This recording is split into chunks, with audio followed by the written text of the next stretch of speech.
yo, what's going on out there, people? Sheena, we going down, beautiful. Hey, yep. What's going down? What's going down? What's going down, fam?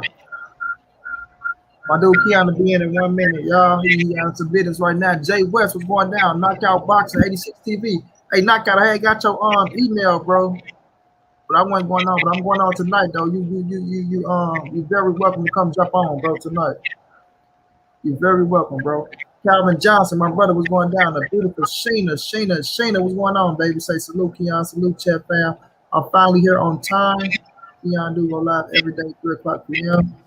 Phil J508 was going down. Mo Boxing was going down.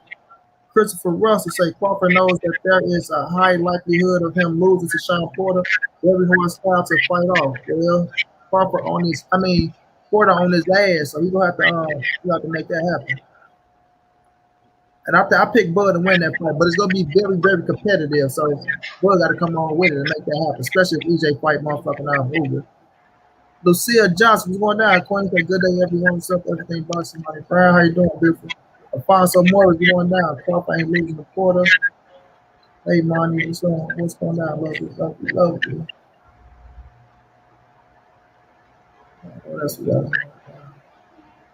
M Stacks. Jared DeLuch. Yes, sir. We got a good show for y'all tonight, man. Good show. Few things to touch on. Errol Spence outshining Canelo for the moment. No, Shawn Porter is on time to go across the ass trying to make that fight happen. Say, damn, my chest not moving. Chest not moving. World Comeback in the building. Scotty, what's going down, bro? Say support everything boxing and sports. Salute. What's going down, Scotty? Scotty, you're a motherfucker, dog. You had me dying laughing, bro. Dying laughing, dog. I will be there tonight, homie. Email me the topics if you can. Want to be prepared. Oh, don't worry. Even when we going, I'll tell you what's going down. But yeah, man, we see Earl numbers. You know what I mean? We'll talk about, Shawn Porter being on Terence Crawford. We're going to talk about Charlo and David Benavidez, because that's a good-ass scrap. They can make that shit happen on the simple fact of, creating their own legacy, but that's one hell of a fight at 168. They've been talking shit back and forth to each other on the same side of the street. So, if Charlo go up to 168, there shouldn't be no reason that fight can't get made. You know what I mean? Even though I want to see Charlo and Andrade at 160, you feel me? You got a good-ass fight at 160. But if you do decide to go to 168, then go ahead and get it in. Get it in with Benavidez, which is a hell of a fight. I mean, one hell of a fight.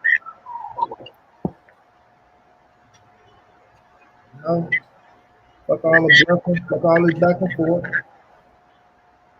Dave look like he ready for it. Oh yeah, I want to talk about Richard Cormier too versus Marinez. Everybody know Marinez beat Rolly, so he put himself in a better position to fight a former world champion and Richard Cormier. And if you beat Richard Cormier, you'll get way more credit, than Rolly beat my man from Philly, Avery Sparrow. And I like Avery Sparrow, you feel me? Beat Hank Lundy, but you'll get way more credit. So you're still in a good position, Everybody know Jackson Marinez beat the shit out of Rolly too. Say, Bud, it's time to stop playing and fight Porter. Fucking right it is, dog. And we're gonna talk about Bill Hanky stepping down from being their son trainer. I guess Bill gonna step to the side, do the business. They gonna let somebody else come in and train Devin Haney. You know what I'm saying? Respect for Bill for making it happen. I fuck with Bill heavy. Fuck with Bill heavy, right? But I do feel like that's a good move, my brother. That's a damn good move to be exactly. Y'all know me ain't holding shit back. That's a damn good move.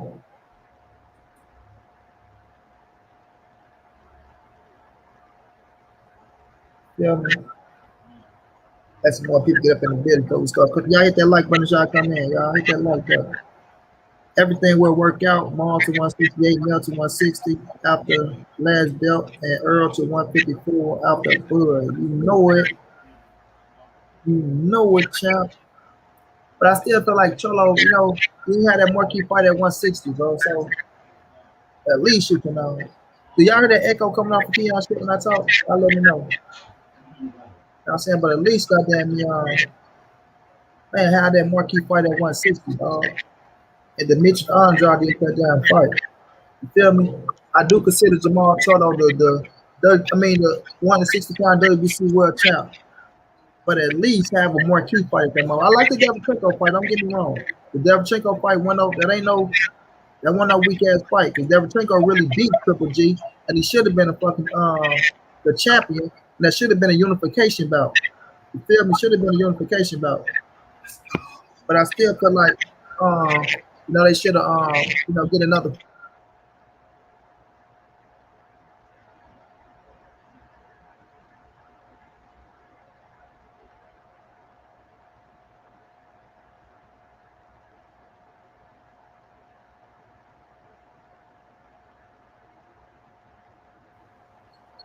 Say a little feedback. Yeah, I know I heard that shit too. Yeah, man.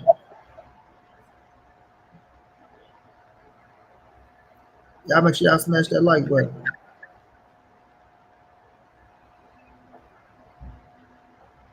Uh, let's have a few notifications.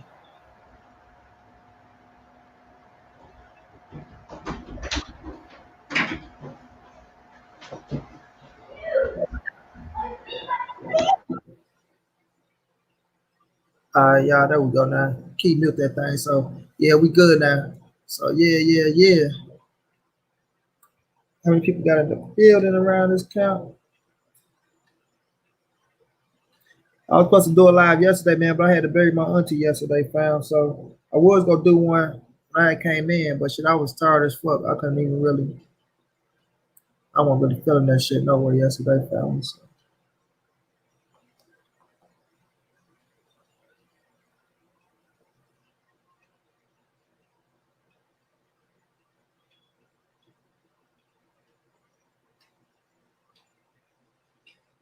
what we looking like? What we looking like?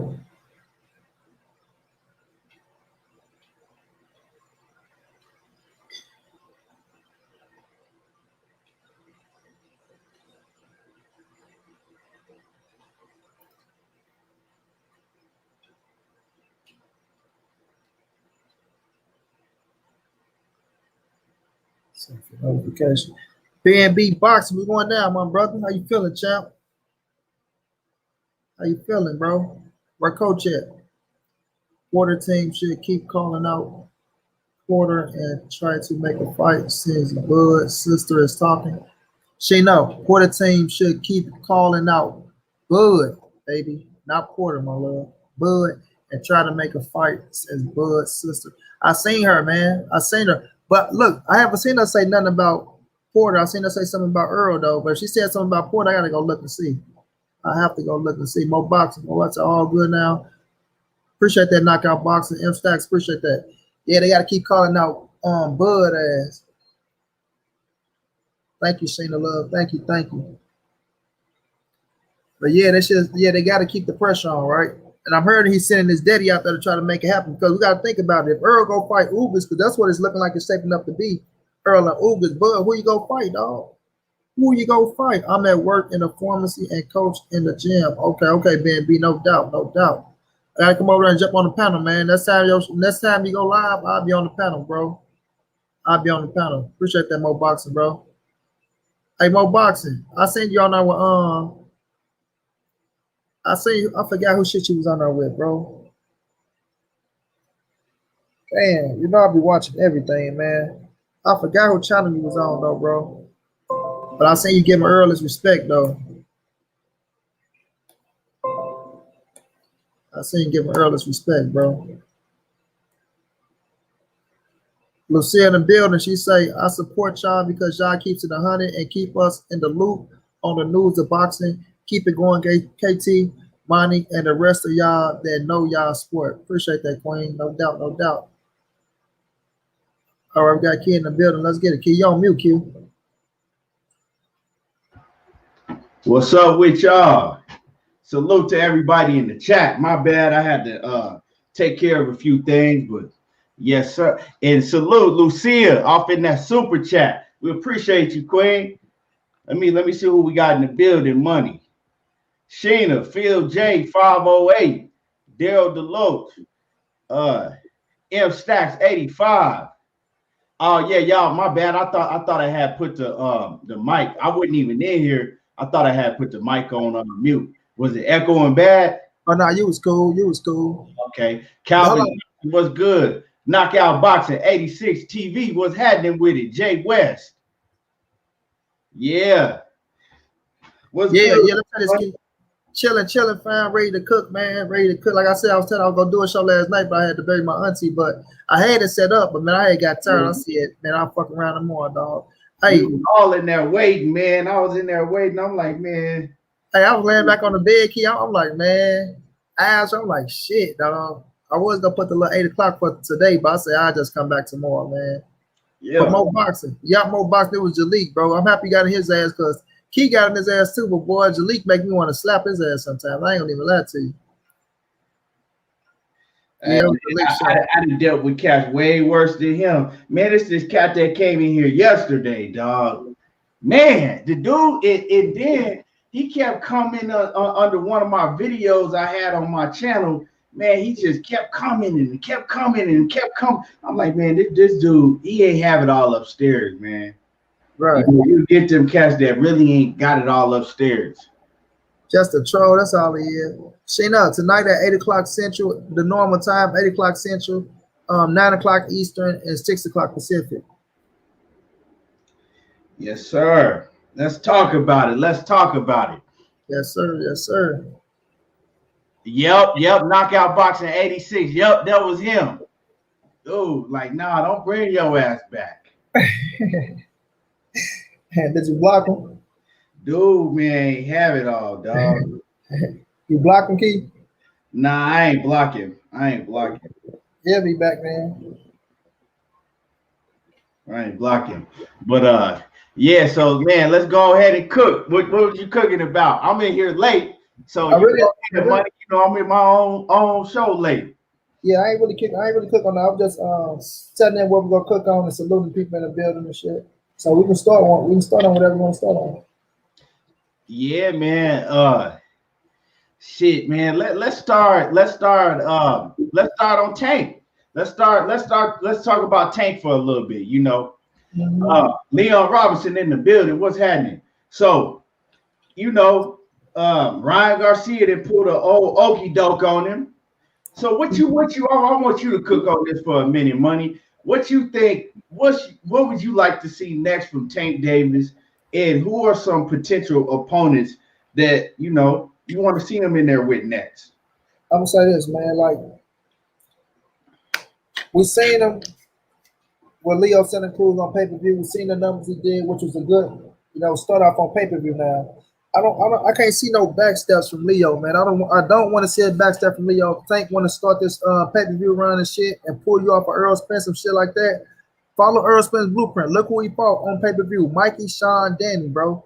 That's all top cats. You know what I mean? All the top cats. So now when we're looking at them, bro, I seen somebody brought up fucking Abner Morez and shit. And I don't want to see no goddamn Abner Morez, bro. Like I said, at the time they were trying to make it happen, I understood what was going on. Abner Morez can't fucking with you, calling you out.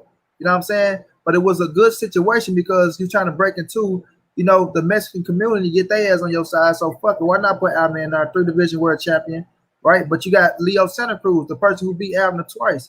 So it gets no better than that. You know what I'm saying? So now, when you're looking at the situation now, bro, you got to come with something better than Leo, in my opinion. I liked the Ryan Garcia fight because I felt like that was a good fucking fight. You know what I mean? Now, Ryan ain't as accomplished as Leo Santa Cruz, but he's a big 135-pounder.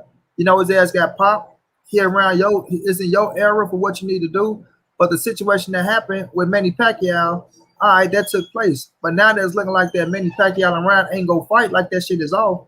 And I know we was talking about this shit, Keith, but they need to try to pursue that shit again. At least, you know what I'm saying, try to say, okay, Ryan, motherfucker, you the reason why it wasn't happening. Now bring your thinking you know what I'm saying, on top of the game, looking at his own, and let's make it happen. But we know it's gonna come down to the motherfuckers in the suits to make it happen. But I feel like if Ryan push and say that he want it, bro, I feel like De La Hoya will have to make it happen. As bad as De La Hoya don't want it next, because I know they got Linares right there and shit like that. I feel like with Ryan Garcia, with his ass saying what he said, if Tank ass take what he said, all that shit on Michael Jackson. I mean, sorry, I could say Michael Jackson, bro. On motherfucking Mike Tyson show and shit.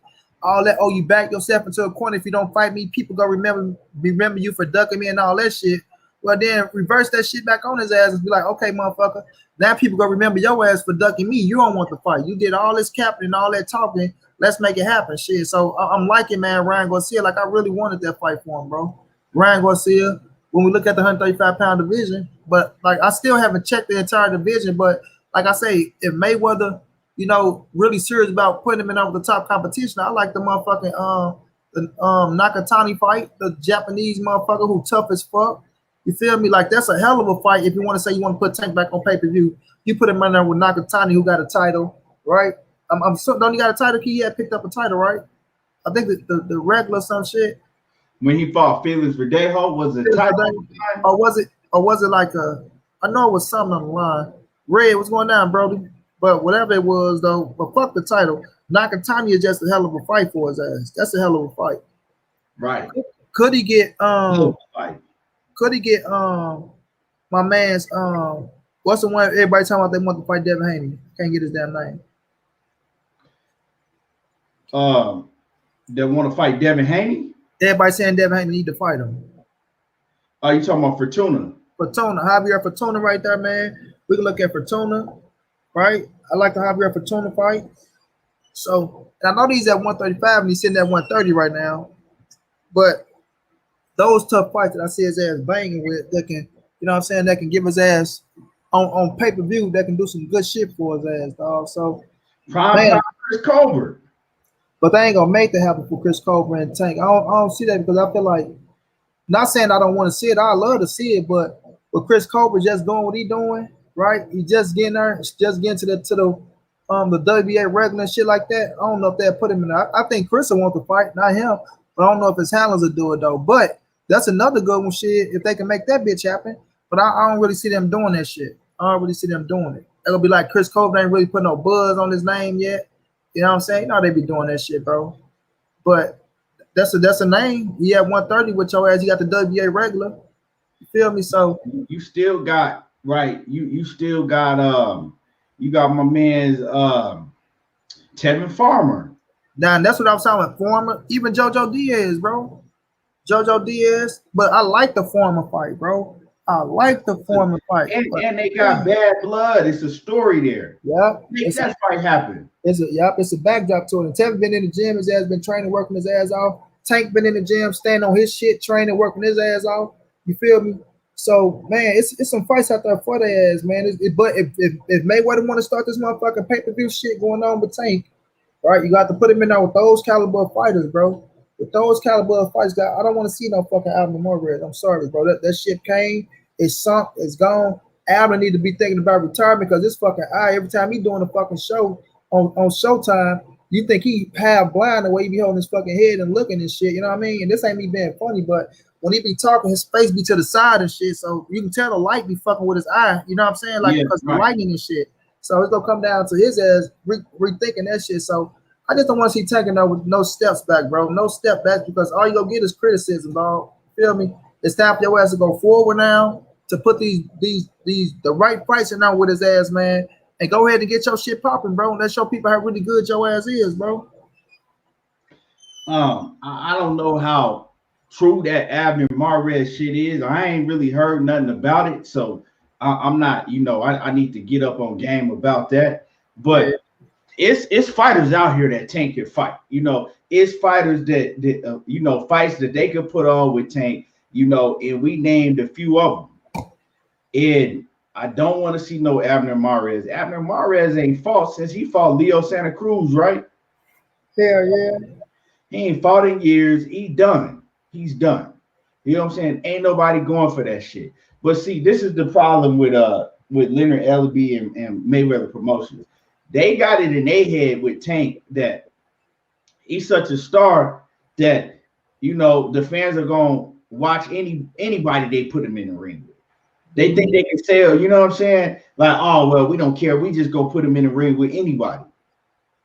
You know, what I don't want them to do is find some undefeated motherfucker that we never heard of, and then they try to sell that shit to us also. Put, like you said, you got JoJo Diaz, you got Tevin Farmer, you got Chris Cole. It's a lot of fighters out there that you could put him in with, right? Also, you got the heavy hitter. You got Gary Russell. Why not? You know what I'm saying? They trying to hold Gary Russell down. You know, you got Devin Haney. I mean, you can make really big fights. It's fights out there that's big fights for him to be made. You know what I'm saying? It's big fights out there for him. He has Tank Davis is a heavy hitter, you know, at 130 or 135. So it's big fights out there. If they really want to make a big fight with Tank against some real live competition, they could do it. I guarantee you Mikey Garcia will come down to 135 to fight him. You know what I'm saying?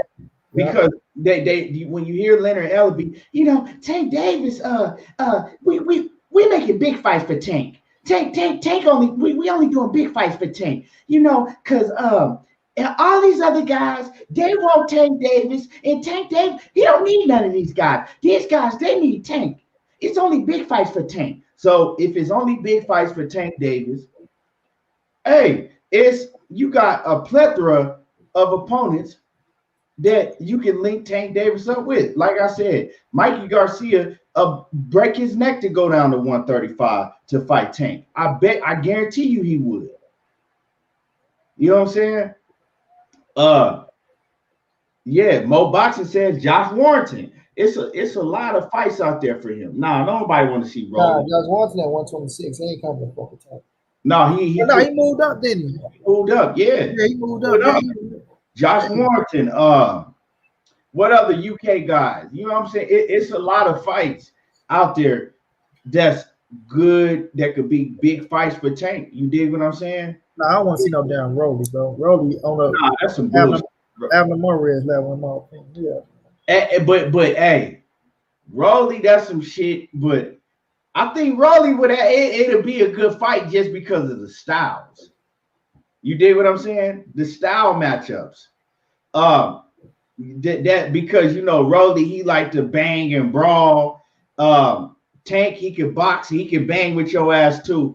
You know, I wouldn't want to see it because of who Rolly is, but it would actually be a good stylistic. Let me say it'll be a fan-friendly stylistic matchup. You feel what I'm saying? Yeah. It would be a fan-friendly fight. Because them motherfuckers they'll go in there and get at it. No, Rolly come. He only come one way.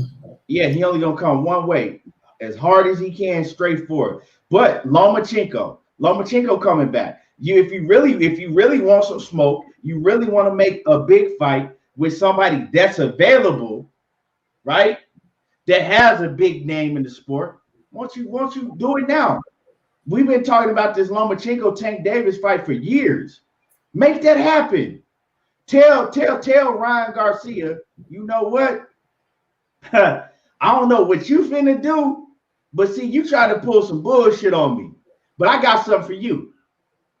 Right? And bring old Loma out. We making a fight with Lomachenko. I guarantee you, Lomachenko will fight him. Yeah, I know Lomachenko. 135. I'm gonna take that fight hands down. At 130 or 135. So I don't want to see, right? I do not want to see them come out here with some bullshit with Tank Davis and try to sell us this bullshit, right? Like you said, man, he's been off the porch, so now you got to come with it, right? You got to come with it, and especially you want people to pay for this shit on pay-per-view. Nah, you gonna have to come with it. And this ain't nothing towards Tank, because Tank can fight his motherfucking ass off. You know what I'm saying? Tank Davis, he can arguably beat any of these guys that we talking about. You know, whether you pick him over all of these guys or not, you know, he can arguably beat any of these guys. Ain't none of these guys gonna go in the ring against Tank a favorite or overwhelming favorite, right? All of these fights are close fights. So it's just it's not no excuse. So if you're not gonna come back, I feel like this, Money. If you're not gonna come back and double back with the Ryan Garcia, right? You have to come with another heavy hitter, right? You got to come with another big name because there's big names out there that you can make fights with. And all of these guys want to fight Tank. All of them. Especially talking about going on pay-per-view. Right. Right. It becomes a point in a fighter's career where, fans, you've seen enough one-sided bullshit matchups, right? It becomes a point of time in every fighter's career when you hit that level where it's like, okay, I done had enough easy one-sided bullshit matchups. Now it's time for me to really go out here and put on, big shows, right? Because Larry Allaby and Floyd Mayweather, they try to sell you a big show is Tank versus anybody. You know what I'm saying? But a big show, right, in the history of boxing, a big fight is when you have not one big name, but two big names going up against each other. That's what that is supposed to be. They trying to change the narrative. They trying to change what that whole meaning is supposed to be, right? Yeah. So, it's too many fights out there that can be made with Tank Davis because all of them, he's the money man around that division. So all of them will be willing to fight him. You know what I'm saying? Yeah, in a heartbeat. Huh? I said in a heartbeat. They know what Tank fight hold for them, bro. You know what I'm saying? Right. It's a good payday. It's a hell of a fight. It's a recognition fight. The world watching, so it's the big stage. Like I say, Tank arguably the biggest name from 35 all the way down. And I can probably say from 140 all the way down. Because at 140, I don't think Josh Taylor Ramirez's name was bigger than Gervonta Davis. No. So from 140 all the way down. So shit. Yeah, people want them fights, bro. People want them fights. So it's you got the fighters, you got the name now, you got the recognition. You say y'all plan was to make Tank, one of the biggest fighters in boxing, make him a world champion, make him a pay-per-view attraction. Now that he's a pay-per-view attraction, y'all see that shit. Now it's time for y'all to put the right price on now, bro. Y'all did what y'all said y'all was gonna do. The blueprint worked out. Now it's time to keep the blueprint going and start making these big dollars with Tank and put him in there and show that he really is what we really think he is. You know what I'm saying? So at the end of the day, time to make the big price happen, bro. Yeah, it's time. The fans is stop trying to trick and bamboozle the fucking fans. Give us shit that we really want to see. That's just what it is. Give us shit that we really want to see. Yeah. So, man, it's a lot of smoke out there. It's a lot of smoke out there. Do you think that they're gonna try to revisit the Ryan Garcia fight now? Because my thing is that I think that Ryan and Tank they both want the fight. That's obvious. I don't think that De La Hoya wants that fight for I don't think that Oscar De La Hoya wants that fight for Ryan Garcia. That's why they was pushing so hard to try to get the fight to be an exhibition with Manny Pacquiao. You see what I'm saying? That's why they was pushing so hard for that, because he's like, okay, I could give my fighter some good experience in the ring with Manny Pacquiao, but we ain't got to worry about it going on his record. When that fell out, he was like, oh, no fight's off. Really? And initially, you know what Golden Boy Promotions, De La Hoya, what Oscar De La Hoya has, he's a genius at doing. You know what he's a genius at doing? He's a genius at making his heavy hitter, his top fighter, whoever it may be on the roster, look bad. They did the same shit with Canelo. Certain fighters that was calling Canelo out, Oscar De La Hoya was blocking some of that shit. You know what I'm saying? And we know Oscar De La Hoya was blocking it because he tried to block the Lara fight. I'm not saying all of them, but a lot of them, Oscar De La Hoya had his hand in that. You dig what I'm saying? And ultimately, what it does to the fan base is it makes the fighter look weak. You know what I'm saying? It makes it because a lot of fans are not gonna look at this like we do, Money. You know what I'm saying? Like we like, okay, we know that Ryan Garcia want that smoke, right? A lot of fans gonna look at it and like Ryan ducked that shit. Ryan didn't want Tank, he was just woofing. He was selling wolf tickets, he ain't really want Tank. But all along, me and you know that it ain't really Ryan, it's Oscar. Oscar don't want to put him in there with Tank Davis right now. Yeah. And I want to say this too. I want to say because I was talking that shit about Ryan, but Manny Pacquiao was the one that did send the offer. And if Manny Pacquiao called you and send you the offer, you supposed to accept that shit. So I ain't gonna be too pissed off at Ryan because he did what the fuck he was supposed to do.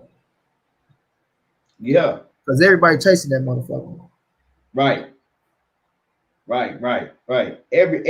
I don't know what it is about Manny Pacquiao. Everybody want Manny Pacquiao.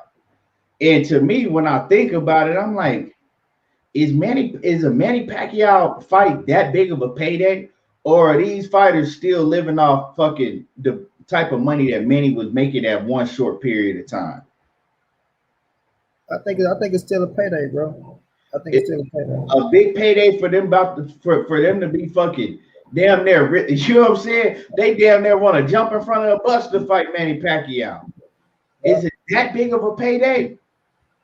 I think with the right, like I say, with the right fight, like with Earl Spencer, Terence Crawford, I think it is. You see, Keith Thurman, they did 600,000 of them motherfuckers with Keith Thurman, right? So if you go in that bitch with Earl's star power, and you put Manny in that bitch, and it's for 3 scraps, and how they go promote that damn fight, yeah, I think it's right. I think it's a nice payday, Keith. That's why I said I wasn't pissed off at it. I understand it. And with Terence Crawford, it's his biggest payday as well, because like both of them got history, they got story. We know Terence Crawford been trying to get his ass. And we know Earl Spence with him in the 3 scraps, that's gonna sell itself. But with Manny Pacquiao and Earl, so that shit to me, I just feel like Manny Pacquiao do good numbers with black fighters, bro. He do. Yeah. Everyone do good number with black fighters, especially a black fighter that got a name. Right. The Sweet Science Examiner, what's good with it? My brother Tank is going down. Tank, big brother.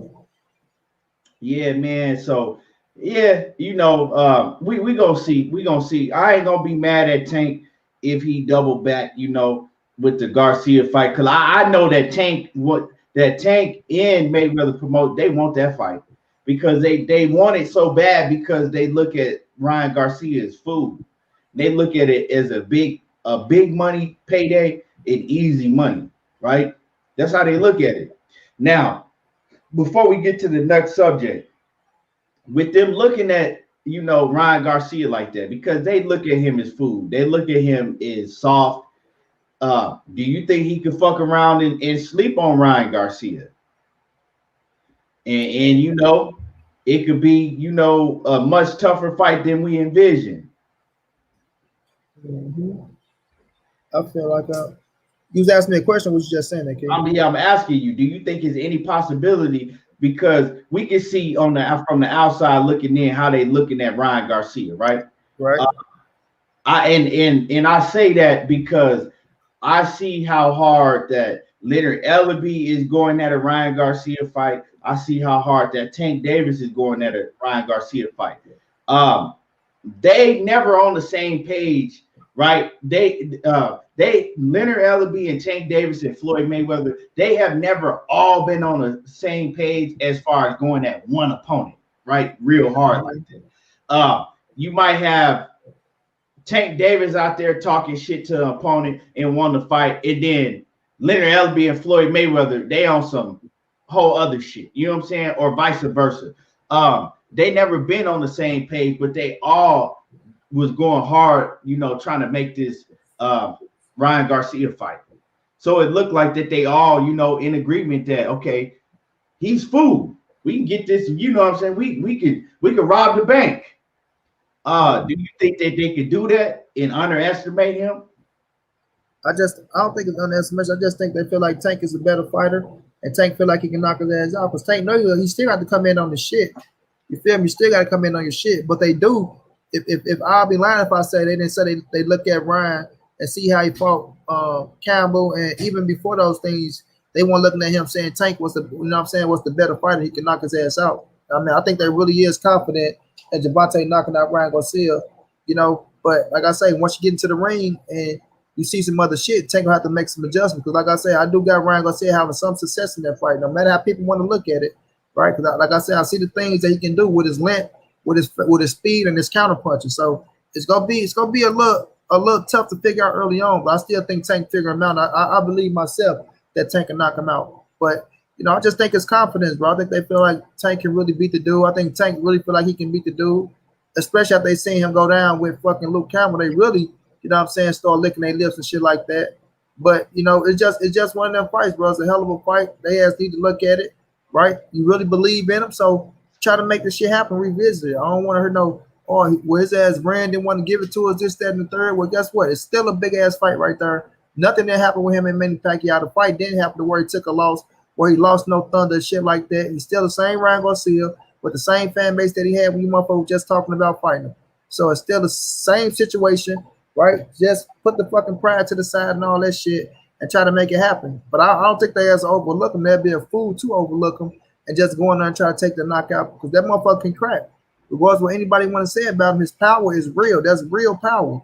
That shit is real. And it's only going to get stronger in my opinion. So, it's a hell of a fight, bro. I want to see the fight. I think it's very credible. You can put that bitch on pay-per-view, and y'all still can do the numbers y'all was looking for.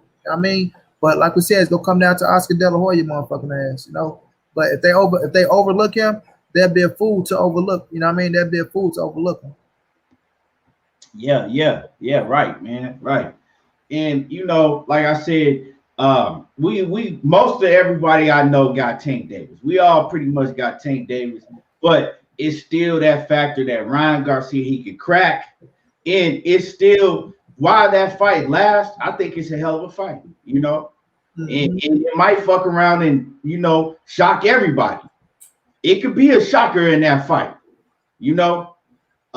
but that's a fight. Like I said, man, it's a lot of other fights out here. I think that's tougher fights for Tank, but that's a fight I would like to see. I like to see him and Ryan Garcia.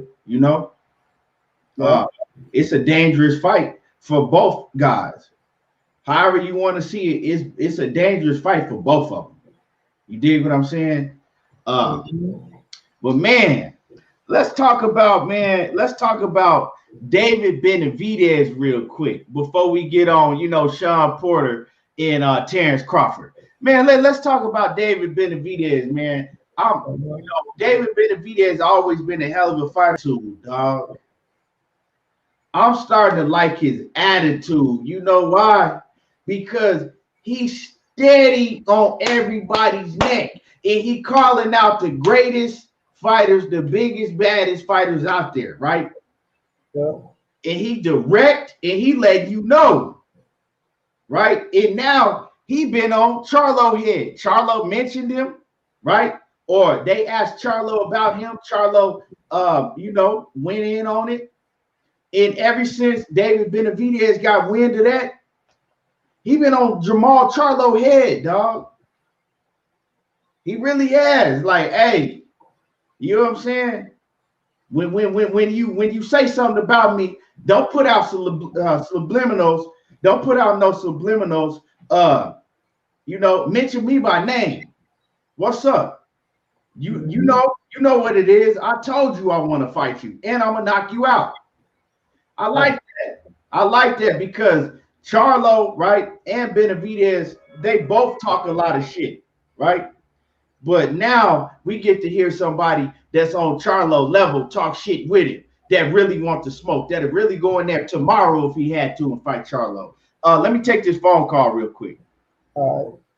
Yeah, so that's one hell of a fight, y'all. Charlo and Benavidez. And I said this, like, y'all can make sorry, y'all. Y'all can make your own history, man. That's one hell of a fight, bro. One hell of a fight. Even without a belt being involved.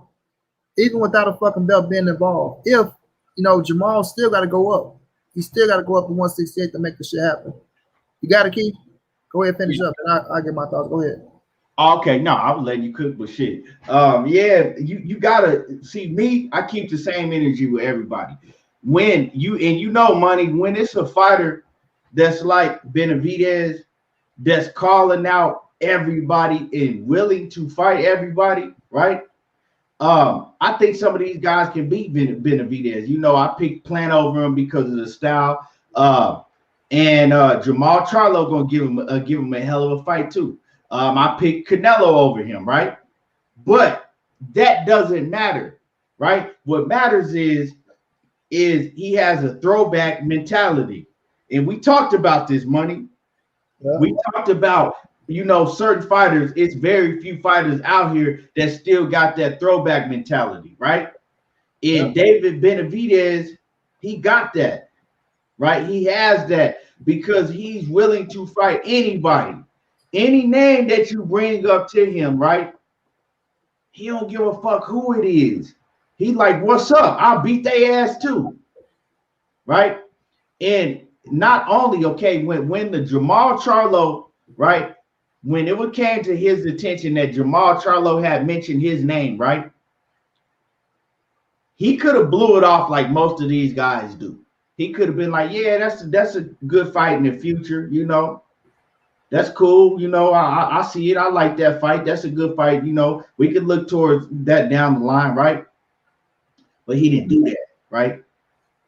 He spoke on it, and then he kept the pressure, and he kept my bad. Damn, I can't talk. And then he kept applying the pressure, right? He kept the pressure on his neck, and he kept applying it, and he's still applying the pressure, right? And I like that. Because he like, fuck that. You mentioned our names together, right? Now I'm going to try to make it happen. Now, one thing that really had me kind of wondering if Charlo was really serious. And I'm not saying Charlo ain't serious.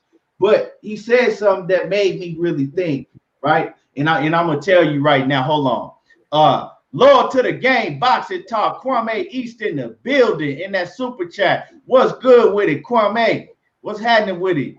And y'all make sure that if you're not subscribed to Lord to the Game Boxing Talk on YouTube, make sure that you support Kwame and subscribe to the Lord to the Game. What is it on Facebook now? Because I know they changed it. Lord to the Game Sports. Think too. Lord to the Game, Boxing and Sports. Yep. Yeah. Yeah.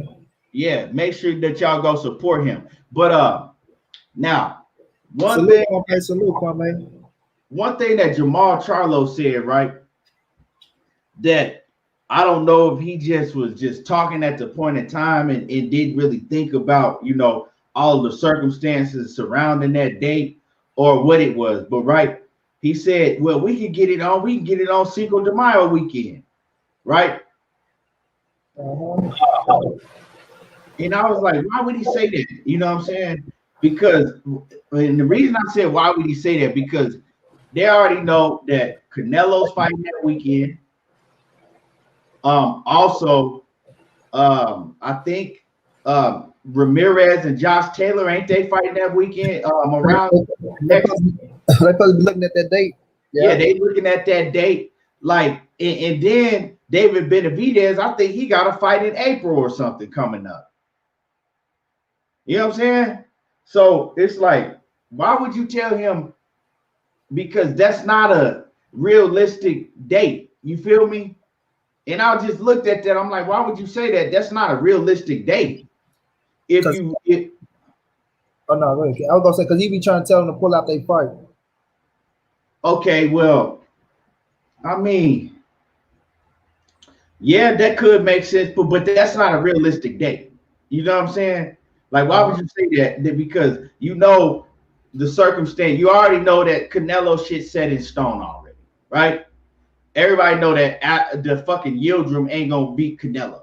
That's set in stone already. They already had announced the Billy Joe shit, right? So why would you say that date? So it's either that you wasn't thinking. It's two reasons, right? It's either that you wasn't really thinking, that you was just talking because he's you know, because he's a Hispanic fighter and you a black fighter, and you like thinking like, okay, if we do it on Cinco de Mayo weekend, that shit go sell big. Let's do it then. Or you trying to say a date that don't fucking exist because you ain't really trying to entertain going up to 168 and fighting him right now. So it's either one of those two things. But you know, I don't know. I don't know. All I know is Jermall Charlo, you know, he's always been with the smoke. And shit, I want to see this go down. I want to see this fight because Jermall Charlo, you ain't doing nothing over there at 160, right? The fighters that you want to fight, that you calling out, right? They ain't there for you to fight. David Benavidez, the same thing for you. You not doing nothing over there at 168. The fighters that you want to fight, that you calling out, they not available. So once y'all get to smoke with each other, you know, and David Benavidez, he can pull out of his fight.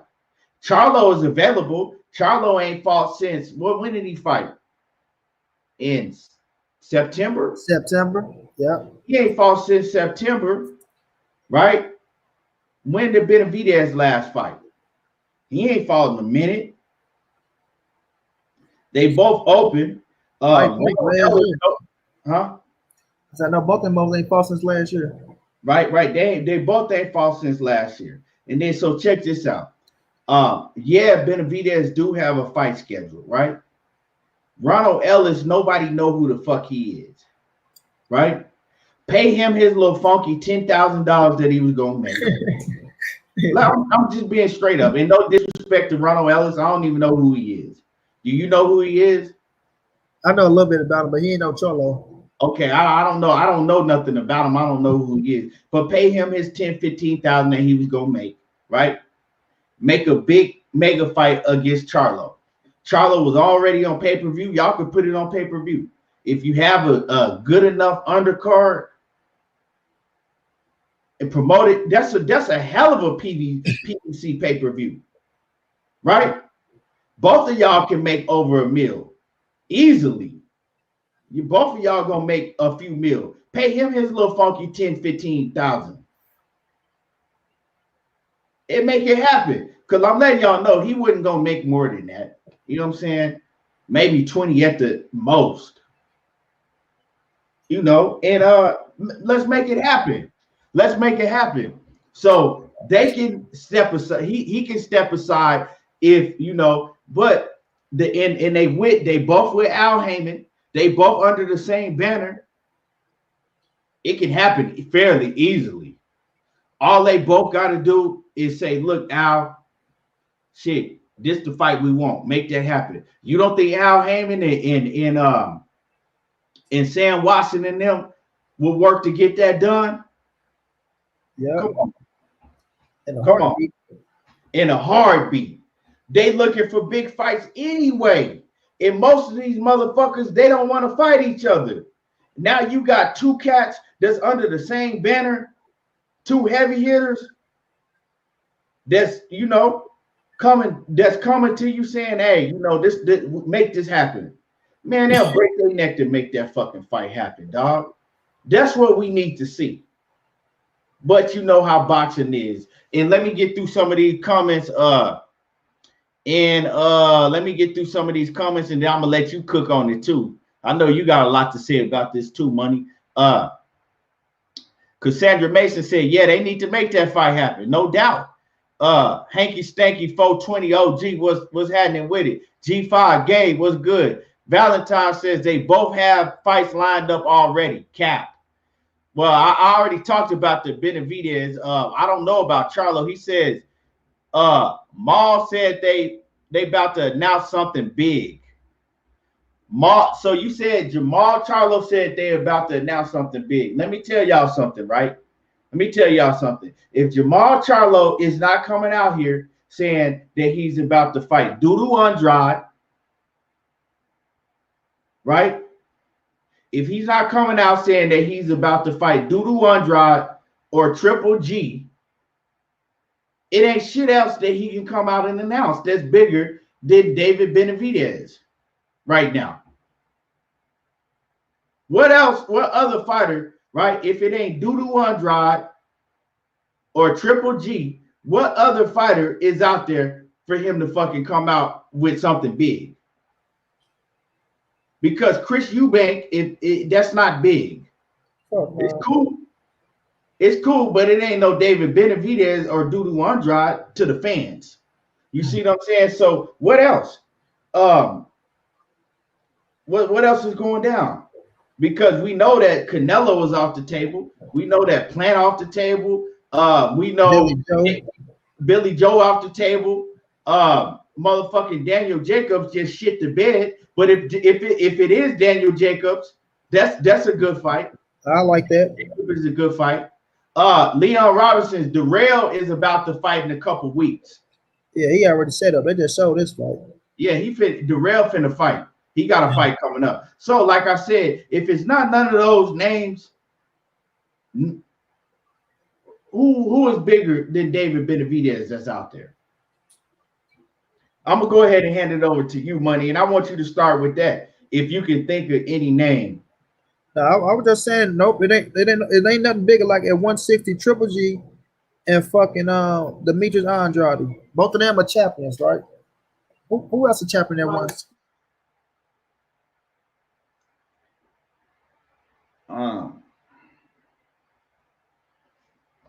Who else the champ? Right, okay, yeah. But yeah, like when I'm looking at the situation. Yeah, Ray J. Charlo is nice, but that's not what we're talking about. We're talking about right. We see he got a title. Triple G got a title. Andrade got a title. Who else got a title at 160? Is one vacated or some shit? If we don't know, it ain't no big fight. Right. So we gonna look at the big names at 160. Triple G. Is Jaime Munguia? Nope, he ain't got the. Do he got a title? Nope, he ain't got no title. Okay. Nope. Only fucking only Charlo, Andrade, Triple G, and who else? Somebody else got to scrap that butt. None of that. We're gonna talk about the big names. Like even with a Jaime Munguia fight, that name ain't bigger than fucking oh yeah, Murata. Thank you. Murata, bro. Murata got that scrap. Yeah, Murata. If they announce him and Murata, it's cool because he got a strap, but it's not no David Benavidez and Charlo. Right. Well, we know. That's not good. And Kenny say Chris Eubank. Yeah, that's not. Chris Eubank is not bigger than David Benavidez. No, ain't nobody in their right mind, right, gonna pass up, right, seeing Jermall Charlo against Chris Eubank for David Benavidez and Jermall Charlo. Right. Now, this why I was saying that, but like the names, so if it ain't Andrade, if it ain't Triple G, or if it ain't Danny Jacobs, I will give him a pass for Danny Jacobs. They got history, and that's a hell of a fight. But other than that, dude, you need to be fighting motherfucking Demetrius Andrade, bro. That's the fight you need to make happen. That's the fight that we all love to see. You know, both of y'all motherfuckers young, both of y'all strong and powerful, right? Y'all been talking this shit, and it'll make good fucking money. It'll make good fucking money. So when he said they can make it happen on May 8th, maybe he can talk about, look, let's go challenge Canelo motherfucking ass. And even if we don't challenge him because we know we're not going to outsell him, still let's fight on that date, right? And put our names in the hat still. Because whoever wins, they going to call out Charlo name. Because that's a fucking credible fight. That shit going to be fireworks, Charlo and David Benavidez. And not only fireworks, Keith, is Jermall Charlo versus David Benavidez a better fight than Canelo and Billy Joe Saunders is the question. How far? You see what I'm saying? Easily, but you can't Jermall Charlo or David Benavidez, they not on that level to be competing against Canelo on that day. But that's the thing though. It ain't like you gotta compete against the motherfucker because you don't have to go on at the same time. But it's to fight on the same day and to put that in the bag out there to say, okay, let's see what y'all want to see the winner of this fire ass fight. Go fight that motherfucker. Which it ain't gonna happen because we know he got Caden Plant in mind for September. And I don't knock that at all. But at the same time, it still raise eyebrows and to put y'all in position to fight Canelo. But like you say, y'all don't even have to fight on May 8th. Y'all don't have to fight on May 8th. Y'all can go a week before. y'all can go 2 weeks before. Because if he fighting in fucking in April, what's another couple of days? January, February, March, April, May. What's another couple of weeks or something Right. to make the? You know what I'm saying? And like you say, Ronald Ellis, he had a draw with Jerry Odom, who don't nobody know, but I like Jerry Odom. He beat the young bull Antoine Douglas to make his name. Then he beat Coryball his last fight. He beat Coryball, and he beat another name that y'all really don't really know about. So, but you know, he okay with making his name, but man, listen, that shit ain't bigger than no fucking Charlo, bro. You know it ain't bigger than Charlo. We all know it ain't bigger than Charlo. So if Charlo saying if he's serious about it, and say fuck it, let's pull out this fight that you got going on and whatever I got going on, I can kick that shit to the side and we can make this shit happen. We can make it happen because it's one hell of a fight for the fans. It's fan friendly like a motherfucker. Press conference gonna be on fire. Both of y'all can talk shit. Both of y'all can talk shit. Right, and they put PBC on another big ass platform because y'all on the same side of the street. Feel me? Go make some good ass money. So why not make that shit happen, bro? Why not? You know what I mean? Y'all don't need no Canelo like we saying about Terence Crawford or Earl Spence. Yes, Canelo is the big name. He did that in the third, but he ain't the only motherfucker that make the boxing world go around. You feel me? He ain't the only person to make the boxing world go around. Go out there and do some shit that make the people say, okay, look at these motherfuckers. Not just for the motherfuckers that's talking about, oh, y'all need to do something to fight Canelo, because I don't ride with that bullshit. But I'm just saying, going out there making your own legacy, you know what I'm saying? Stepping on motherfuckers that's got big names, because both of y'all against each other is a hell of a fight. Look what happened with everybody wanted to see Wilder and Anthony Joshua, bro. They wanted to fight so damn bad. So bad. But when Wilder fought Fury, it took spotlight off Anthony Joshua ass. Like, damn, that was a good ass fight. Like, all right, let's see that bitch again. They weren't even talking about where it was a draw, where we need to get Wilder and AJ in case something happens. Motherfucker like, nah, let's see that bitch again. And it forced Anthony Joshua and them ass to come to America. So y'all can go do some shit and force these motherfucker hands. Like, you never know, bro. You never know. But at the same time, y'all building your own legacy. Y'all still giving the fans a fan-friendly motherfucking fight and showing that y'all warriors, bro. And like you say, Keith, y'all are throwback fighters and that y'all are willing to fight anyone and that y'all don't give a fuck about that oath. That's what it's going to come down to with these fighters, bro. Not giving a fuck about that oath, bro. Understand that y'all can still be good-ass fighters even with losses on y'all record. You know what I'm saying? Fuck these casual-ass fans that, oh, man, he lost. He was all hype. He won shit, man. Fuck all that shit because they ain't signing no contracts. They ain't the one making the fights happen. And y'all know that y'all name hold weight. So even if y'all do take a loss, as long as it's a good-ass fight, y'all still gonna get the big-ass fights, bro. You know what I mean? Pride might be hurt a little bit, but that shit will go away once you get back on the track, on the winning streak. You feel me? So that's what's gonna come down to, Key. These boys being throwback fighters, not giving a fuck about the old, making the best fights happen. You feel me? And really believing in themselves. You know what I'm saying? Really believe that y'all can win those damn fights. And that's when we're gonna start getting all these good-ass fights making it happen. But Charlo and David Benavidez, Charlo, if you're not fighting Andre, the Triple G, or Danny Jacob, and Benavidez, your ass not fighting Canelo, Plant, Billy Joe, you know what I'm saying, or the top names up there, it ain't shit bigger but to fight each other, bro, and make good business sense. Another fight that Benavidez could fight, that'll be a dope fight. So I don't know why the fuck he fighting Ronald Ellis. Why you ain't trying to make no fight with Zordo Ramirez? That's Zordo at 175, though. He did go to 175. They could fight at a catchweight. Shit. They could, though. But no, Zordo got Marcus Brown. Oh, yeah, he is, because I talked about that myself. He is fighting Marcus Browning. But I just thought of that. That's a good-ass fight. A Mexican fight, you know, two Mexicans, that's a big-ass fight for the Mexican community, for the Hispanic community. That'll be a huge fight. Huge fucking fight. And Keith, right here, Murata got the WBA Super, and Chris Eubanks got the WBA. He got the regular. So they fighting each other. Who is that? That's what that sounds like to me. They should be fighting each other. Chris Eubanks and Murata. Yeah. Yeah, that's a hell of a. I like that fight. I think Murata beat his ass. They should be fighting each other. I think Sylvester 2011. He said he said Eubank Jr. versus. He said Eubank Jr. is fighting Murata. Right, that's a good fight. I know they was trying to get Triple G and Murata. Right. That fight makes sense, right? That fight makes sense. But for Jermall Charlo, if you got David Benavidez out here, you got Triple G ain't gonna fight him. So you know what I'm saying. But you got Dudu Andrade, right? And you got Daniel Jacobs out here. those are the fights for him that we want to see, right? We want to see those fights. Blue Blood Sports TV, what's good with it, my brother? Blue was going down, big brother. Porter Yeah. man on YouTube around this motherfucker. Yeah, so I got you, Blue. I got some more coming soon. I got you. Man, so those are the fights that we need, Money. Those are the fights we need from Charlo, right? Yeah.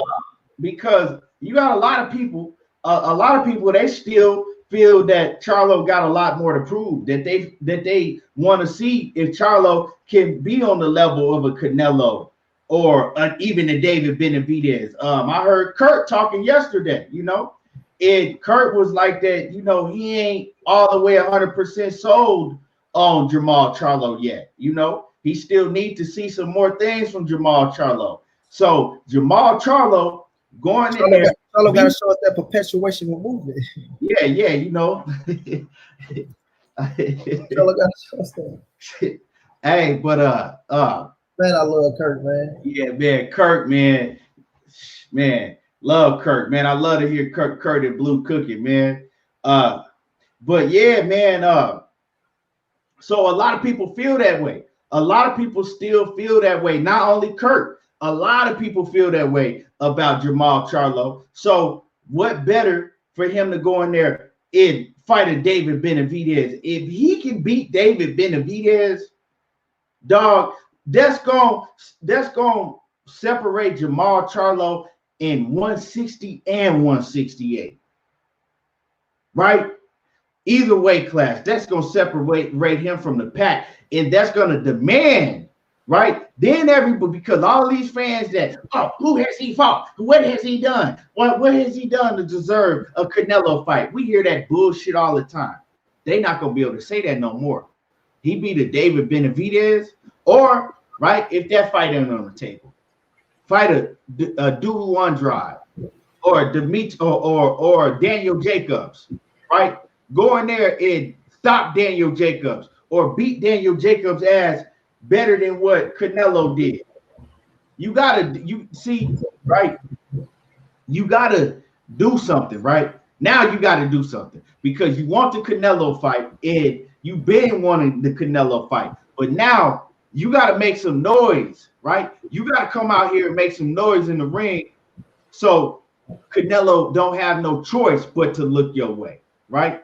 To where all of the fans are demanding, you can't overlook him now. He just went out there and beat such and such, and you couldn't do it. Now prove to us you could beat Charlo, because we don't think you can. So he needs to make some noise, right? You can't just, like you said, all these dudes is acting like Canelo is the only one out there. Okay, do what Wilder did. Say fuck him and make your own route to where he don't have no choice but to see you. You see what I'm saying? Make some noise. That's all he got to do is make some fucking noise and whoop one of these heavy hitters. Whoop one of these heavy hitters. And now you got one of them calling you out. You feel what I'm saying? It ain't no promotional boundaries.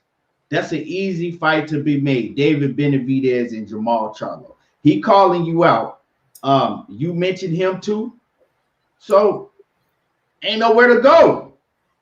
Y'all looking at each other right in the eye. Ain't nothing else. Nothing else needs to be said. Go to Al Heyman. Go to Al Heyman. Go to Sam Watson. You know what I'm saying? Have them make it happen. I'm gonna punch my brother Batman in the stomach when I see him. Batman in the building. He said, "Damn, look how fast they let Hulk Canelo off the hook." This ain't about that. It ain't about letting nobody off the hook. It's about applying more pressure, right? Get these by going out there and beat another heavy hitter. Right. So you cannot. So you can't deny me. You know, and I'm not saying that he gonna go out there and beat Benavidez. Benavidez, this goes the same. What we saying for Jermall Charlo, the same for Benavidez, because they both calling out Canelo. Right. Fight each other. And this, let me say this, Key. It ain't about letting Canelo off the hook, bro. Canelo coming out, right? And we seeing Canelo game plan, and we seeing the blueprint, and we seeing the route he taking. He's saying he got Billy Joe for May 8th, and he looking at Caleb Plant for September the 9th for the Mexican holiday. Then what the fuck we gonna sit up here and be screaming Canelo and Charlo or Canelo and Benavidez when we know it ain't happening, champ? It ain't happening. You feel me? What Jody tell a nigga? It ain't happening, cuz you ain't getting my girl. So ain't the point about saying letting Canelo off the hook, bro. Just about being realistic out in these boxing streets, bro. There's still good ass fights out there. If you don't get Canelo out of the race, don't just chase Canelo. He ain't the only motherfucker that can make your name big, bro. He ain't the only motherfucker that can give you, you know what I'm saying, star power. You know, just like with Earl and Bud. So there's fights out there that you can line up and make happen from 160 and 168 that can make the people say, God damn, that's a hell of a fight, bro. We want to see that shit. And just like they going back and forth with each other, look at the buzz getting built off the shit. And these motherfuckers just start talking about each other. Look at the buzz getting built. So that's a hell of a fight, bro. It's a fan-friendly fight. We're looking at Charlo, a motherfucking boxer puncher. Benavidez is a pressure fighter like to try to knock your motherfucking head off. So that's a hell of a fight. Ain't about letting Canelo off the hook. We ain't gonna sit around this motherfucking stream. Canelo got to fight this person, that person, this person, that person, this person. Because if that's the case, then who else gonna fight each other? Shit, we want Canelo to fight all these motherfuckers at once. You can only fight one motherfucker at a time. So put yourself in position. Even if y'all don't get the Canelo fight, still put yourself in position to make the fans say, you should fight those motherfuckers, Canelo. If you can't make that fight happen, the winner of those two will be a hell of a fight for you. And guess what? If you don't fight them, then they go fight the next best motherfucking thing out there, bro. But we ain't gonna sit around and let one man like he just boxing. You feel me? So it's a good fucking fight, dog. Everybody in this motherfucker seem to like the fight. I know your ass will watch it back. No matter what you say, you will watch David Benavidez versus Charlo. David Benavidez versus Charlo is one hell of a fight. One hell of a fight. But go ahead, Keith. Yeah, I mean, that's one of the best fights that can be made in boxing, you know. One of them is one of the best fights that can be made in boxing. Charlo, you know, he didn't finally jumped off the porch at 160. He didn't jump off the porch. You know, his name has been mentioned at 168 too. And what I mean by jumping off the porch is he came out there and he fought his last fight. What's the dude he fought? Derevchenko. Yeah, Gervonta. He fought Sergey Derevchenko, right? His best opponent that he's faced right now. And Sergey Derevchenko ain't no motherfucking punk. Hell of a fighter, right? And so what I mean is now he didn't jumped off the porch, right? He out there now. Now he's out there. Now he got to continue. It ain't no going down, right? It's only going up from there. You cannot headline a pay-per-view, right? Against a solid ass opponent like Derevchenko and then come back with some bullshit. You feel me? The same for Jermall Charlo. The same thing that I said for Tank Davis. It's only a certain amount of bullshit fights for the fans, right? We've seen enough. We've seen enough of mediocre opponents. We've seen enough. And no disrespect to none of his past opponents, but we've seen enough.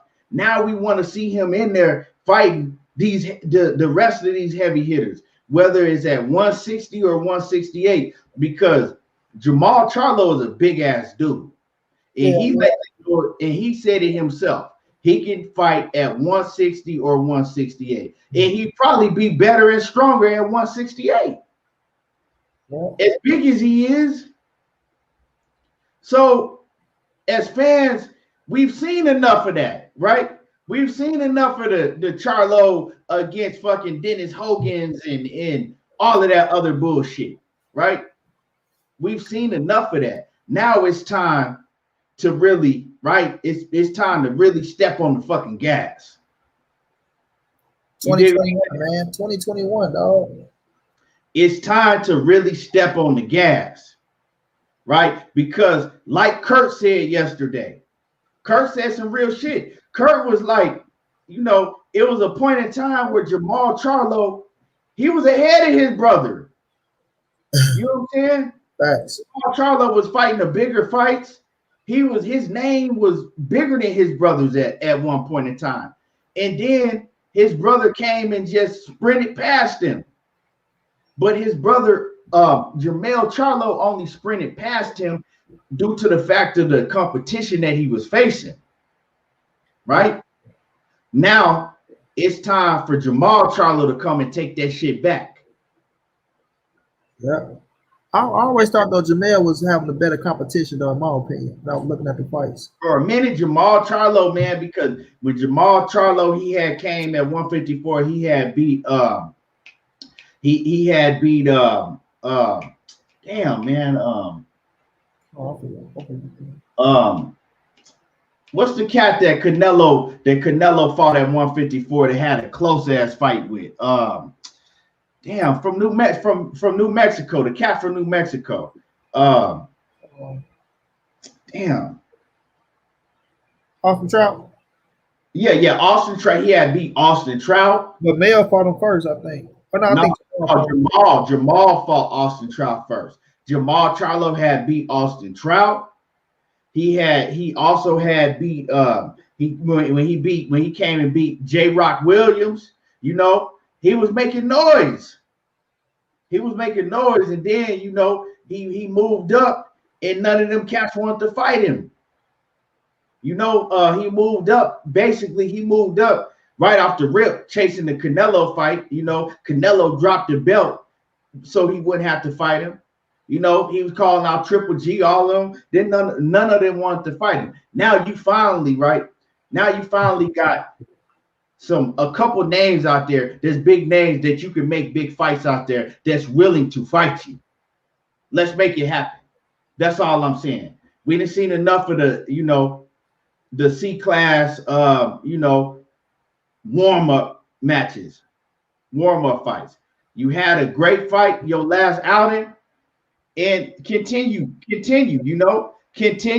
have great fights, continue to put on great shows with great opponents.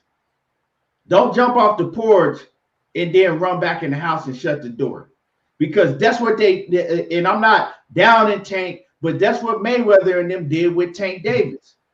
They threw him off the porch when he fought Pedraza, right?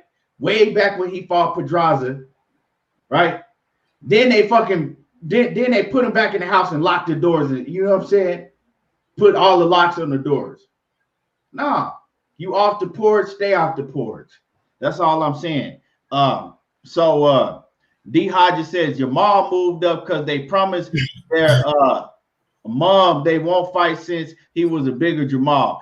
Oh yeah, he promised but Jermall had to move up. It ain't no way that Jermall was gonna make that 154 no more. Hanky Stanky 420 OG says Jermall has not been a Terminator at 160. Well, he hasn't had those chances. But what me and Money is saying is now you have the chance, right? You got the chance. John Page says Charlo proved himself in two-weight class. Now at third, that's capital. A lot of bitches in that sport of boxing. He says that's capital. A lot of bitches in the sport of boxing. Yeah, it is a lot of hoe moves in the sport of boxing. But Jermall, it's still names out there for him to fight. It's not. I mean, when you say he proved himself, yeah, but some people don't feel that way. Like I said, some people feel like, okay, well, some people still feel iffy. And when I say iffy, some people still feel like, well, we don't know if he could beat a Benavidez, or we don't know if he could beat a Caleb Plant, or we don't know if he could beat a Canelo Alvarez. And you can't fault people for feeling that way. You dig what I'm saying? Because it's still heavy competition out there for him to fight. And like I said, I keep the same energy for everybody. I think Jermall Charlo's a motherfucking beast. I think he a dog, right? And Jermall Charlo can very well beat all of them, Canelo included.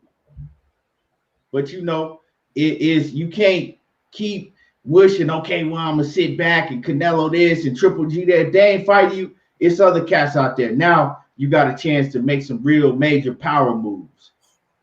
Okay, all right. You know. Now let's move on, Money. Let's move on. Let's talk about Terence Bud Crawford and Shawn Porter, man. Shawn Porter ain't playing. Shawn Porter didn't told his daddy. He didn't told Al Heyman. He didn't told motherfucking man. He didn't told Sam Watson. He didn't told the whole PBC. Look, y'all got to make this happen. I'm on Terence Crawford's motherfucking head. I want the Terence Crawford fight. I don't want nobody else, right? He is my mandatory. I don't want nobody else but him. And we know how Shawn Porter is. The thing about Shawn Porter is Shawn Porter always keeps the same energy when he has his eye on an opponent. You feel what I'm saying? Yeah. You feel what I'm saying, Money? Shawn Porter always keeps the same energy when he has his eye on an opponent. And shout out to D-Lo44 Boxing in that super chat. He says Maul was ahead until he joined the duck division. Yeah, they was ducking him, man. But going back, right? Shawn Porter always keeps the same energy when he has his eye on an opponent. He don't look at nobody else. Shawn Porter, and that's what I like about Shawn Porter, because once Shawn and Kenny have their eye on you, they're not gonna let up off the gas. They did it back with Keith Thurman, right? Because at one point in time, Keith Thurman wanted to fight Shawn Porter, and Shawn Porter and Kenny, they wouldn't really want that, right? But when it came to time where they wanted it, they kept their foot on Keith Thurman's neck, and they did not take their foot off the gas. They did the same thing to motherfucking Danny Garcia, right? They put pressure on Danny Garcia for years. And then when they found out that it was a possibility, right, that they might have that mandated, they put their foot on Danny Garcia's neck. They didn't mention no Errol Spence. They didn't mention nobody else. They was full throttle on Danny Garcia's neck, right? Then Errol Spence came. He was ducking Errol Spence for a long time. But when the time came to where they decided, right, when Kenny and Shawn decided Errol Spence is who we looking at now. We want Errol Spence next, right? They didn't really have to put their foot on Errol Spence's neck because Errol Spence was willing and ready.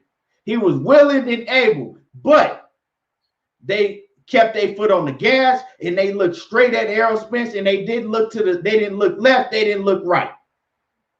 You see what I'm saying? They was adamant about we want Errol Spence next. Now, the time has come for Terence Crawford. Your resume is not solid, right?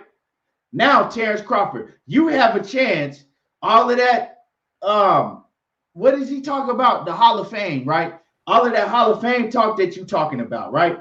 You have a chance to solidify yourself in the Hall of Fame, but you also have a chance, right, to solidify yourself in boxing history and make a fight that you've never made before, a fight that fans are going to remember you for 20, 30 years down the line.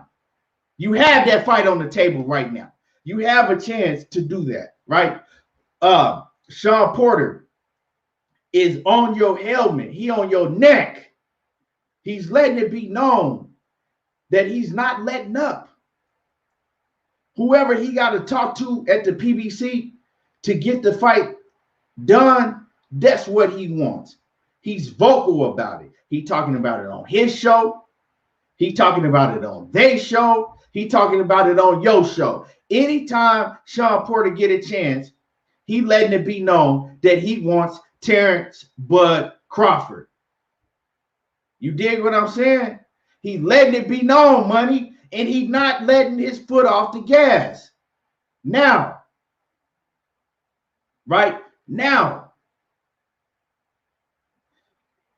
Terence Crawford, you can't come out here and act like you want to fight, but at the same time, tell Shawn Porter that he needs to take $1 million. We're not going to do that. So what now is up to Terence Crawford to get out here, right? Like he do, because he's willing and able to get out here on Twitter and go back and forth with, as soon as Errol Spence say something, right? Terence Crawford, he quick to hop on Twitter and address Errol Spence. Now you need to let everybody know, hey, it's not only Shawn Porter that want this fight. Now I'm looking at Shawn Porter. Now I'm on your fucking neck, Shawn Porter. So let's get together. We, you know, they say they was friends before, right? Let's get together. Fuck these promoters and all of that. Let's get together. Let's talk amongst it ourselves, right? And then let's go to whoever we got to go to and stress them to make the fight.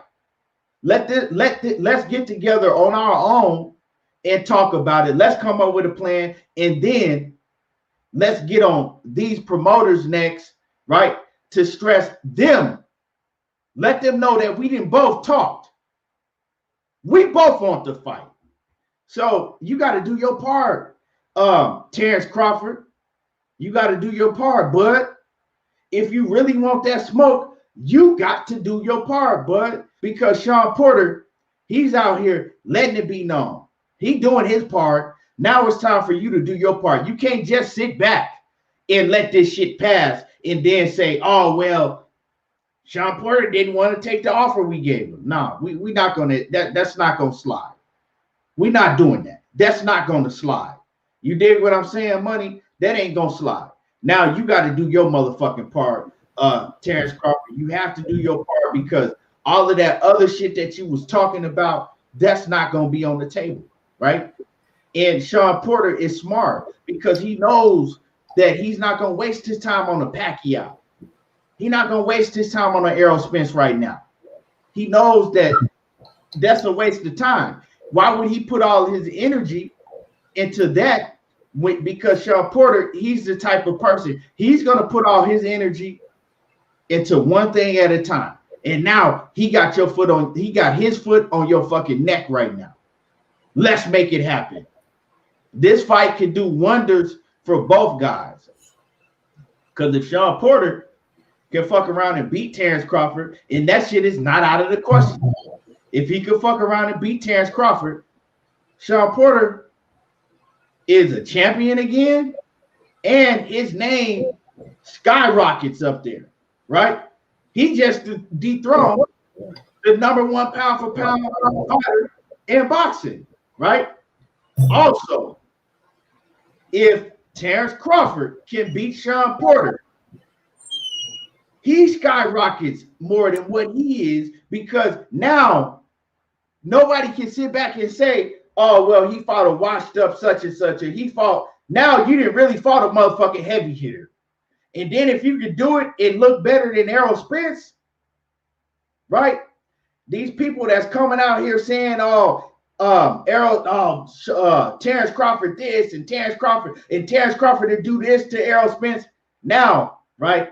Now they'll have a very valid argument, right? It's a very valid argument then. But can you do it? Right? Can you do it? You never fought an opponent like Shawn Porter. You never fought an opponent that's as good as Shawn Porter. At 33, 34 years old, now is your time. It's been a long time coming, Terence Crawford. It's been a long, long time coming on that resume. Now, let's make it happen. And even if you can't make it happen because of old Bob, you need to put forth all of the effort on your end to make it happen. And then we'll see. He trying to make it happen. He doing everything he can to fight Shawn. That ain't on Crawford. That's on old Bob. But right now, the ball is in your court, Terence Crawford. It's your turn. Go ahead, Money. Yes, indeed. You couldn't set it over there, dog. Listen, Just like we said about Charlo and fucking you heard the echo? Mm-mm. Just like we said about Charlo and David Benavidez, bro. Canelo ain't the only motherfucker in the division. Now that we got you got more options than motherfucking David Benavidez at this moment. Terence Crawford. So now we look at Shawn Porter, and you the one saying, "Oh, tell him to activate his mandatory, his own." Right? And I do believe he will fight Shawn Porter. I'm not saying that he ain't gonna fight him or he's ducking Shawn Porter, none of that shit. But you the one that came out your own mouth said, "Well, shit, if he really want to fight, tell him to activate his mandatory." Shawn said he gonna do that shit. So now that you got a Shawn Porter fight there, that you know this man worth more than a fucking $1 million. Because at the end of the day, it's gonna come down to the business. It's gonna come down to the motherfucking business. What a lot of these hating, scary, weak ass niggas afraid to talk about because they want to use that shit as an excuse, right? So whenever they come down to the business, but boys, Terence Crawford coming out on Relentless, as I will reiterate again, him set out his own mouth. He haven't had those marquee fights like the Leonard and Hearns, right? The Hagler and Hearns, the Leonard and Duran's, the Duran and motherfucking Iran Barkley, which is a great fucking fight. Shouts out the coach for for that fight. So you came out your own mouth said you haven't had those fights yet. So at the end of the day, bro, you got somebody right there in Shawn Porter, who's a part of this motherfucking, daily ass welterweight division, bro. You have to get in that ring with him, child. You gonna have to get in that ring with him. And by you being a champion, because y'all want to say, oh, he didn't want to fight me when he had the title. He didn't want to fight me then, but he wanted to fight me because he ain't got the title. Okay, there's a lot of motherfuckers you fought that didn't have the title. Right? There's a lot of motherfuckers that pick better paydays over the next champion. You know what I mean? It's always been multiple champions in the division where this champion chose to fight this champion because it was a bigger payday. Don't mean he didn't want to fucking fight you. You know what I'm saying? It ain't like he was just, oh, I don't want to fight him. No, it ain't that. It's just that shit. That man held a bigger payday at the time. You feel me? So why not go out there and make it happen with him? He held the bigger fucking payday. And you know about that shit. You know about the business of boxing. Don't try to come to us and, oh, well, why you want to fight me now? You didn't want to fight motherfucker because you knew that the Earl Spence was the bigger name and was the bigger draw. That shit ain't rocket science. It ain't rocket science at all. We all know that shit. So now when we're looking at the situation, bro, this is one of the biggest fights that can be made in boxing. One of the biggest fights that can be made in boxing. Nobody can deny that shit. Nobody. You feel me? So now it's time for Bud to accept that fight. It's time for you to accept that fight, Bud. Period, bro. Period. Ain't no getting around this shit. Ain't no trying to, oh man, but check this out. Nah, ain't none of that shit, dog. It's time for you to accept that fight, bro. That's the biggest fight that's out there. That's the fight you need to be making happen. That's the fight you need to be making happen. Because once you look at Earl Spence, he gone. Who after Earl Spence give you a really big payday that you want to say, oh man, well, he didn't want to fight me. It's a lot of motherfuckers that didn't want to fight you. But after Earl Spence, who do you really make a big payday with? Because you're looking for the paper. You're looking for the goddamn paper. If it ain't Thurman, if it ain't Danny, one of them 140-pound fighters ain't finna give you no bigger payday than Shawn Porter. I'm sorry. If you want to sit around and wait for the winner, Josh Taylor and Ramirez, they not gonna give you a bigger payday than Shawn Porter right now. And I'm willing to bet money on that with any motherfucker. You know what I'm saying? They not gonna give you a bigger fucking payday right now at this fucking moment, dog. You feel me? So you need to come on now, dog, and be real about the situation. Understand what the fuck going on, what's happening, because you do understand what's going on, right? It's like y'all looking at Porter like, oh man, is he really a fucking threat to fucking up that Earl Spence payday? Bob Erm. But remember though, y'all, Bob Erm wanted to fight.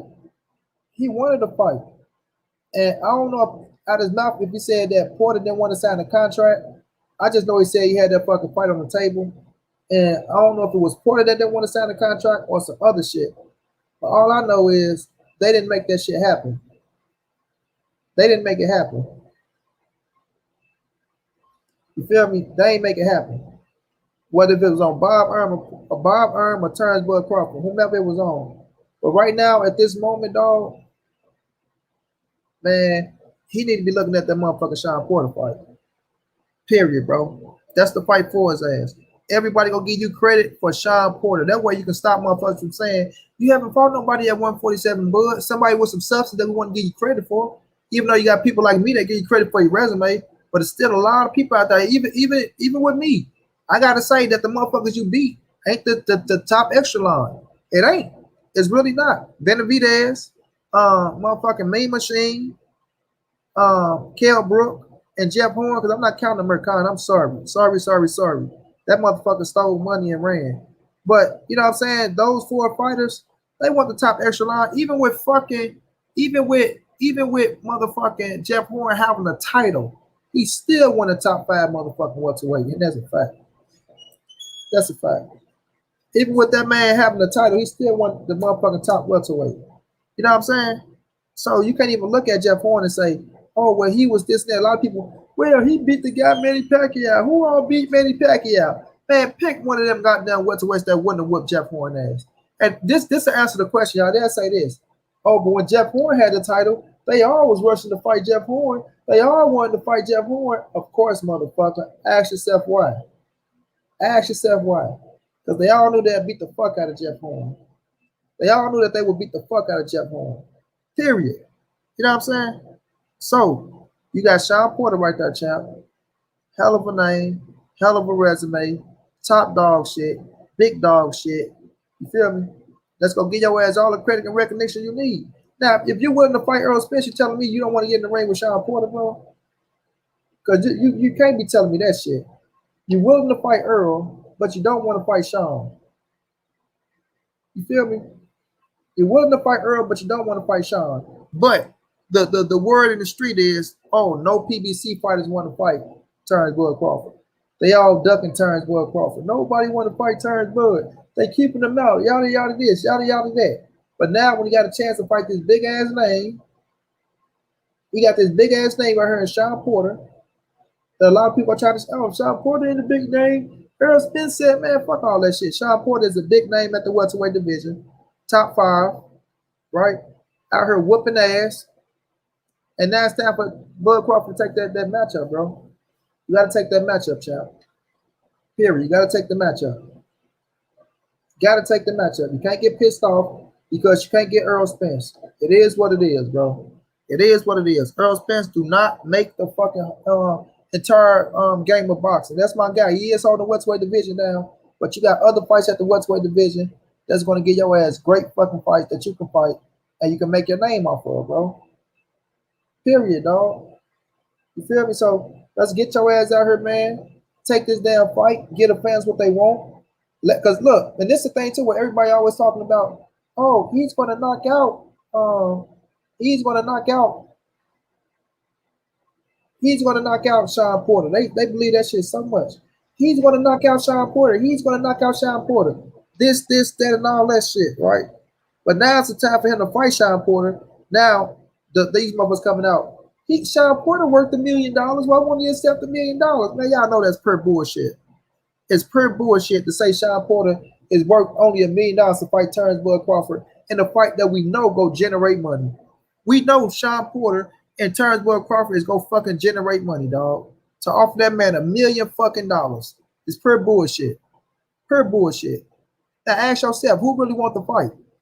Who really want the fight? But you motherfuckers to say, oh, Earl Spence offering this man 60-40, he trying to lowball him. He worked way more than 60-40, but you motherfuckers want to sit up here and say that Shawn Porter is worth more than fucking $1 million. A punk ass $1 million. You feel me?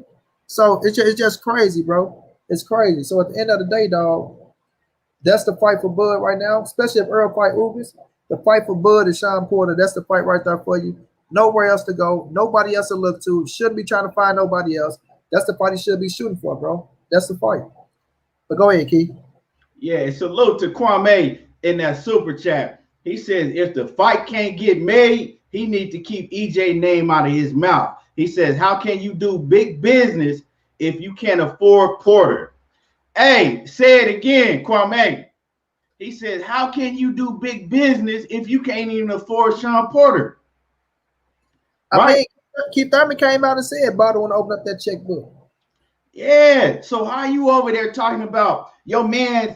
Everybody ducking your man's, if you won't even open up your checkbook unless it's a fucking Rudy Poo. But I guarantee you, if you go to the top rank offices tomorrow, Money, right? I guarantee they'd be willing to make a fight with you. I guarantee you that they'll come up with $2.5 million to make a fight with you. Facts. You know what I'm saying? Huh? I say facts.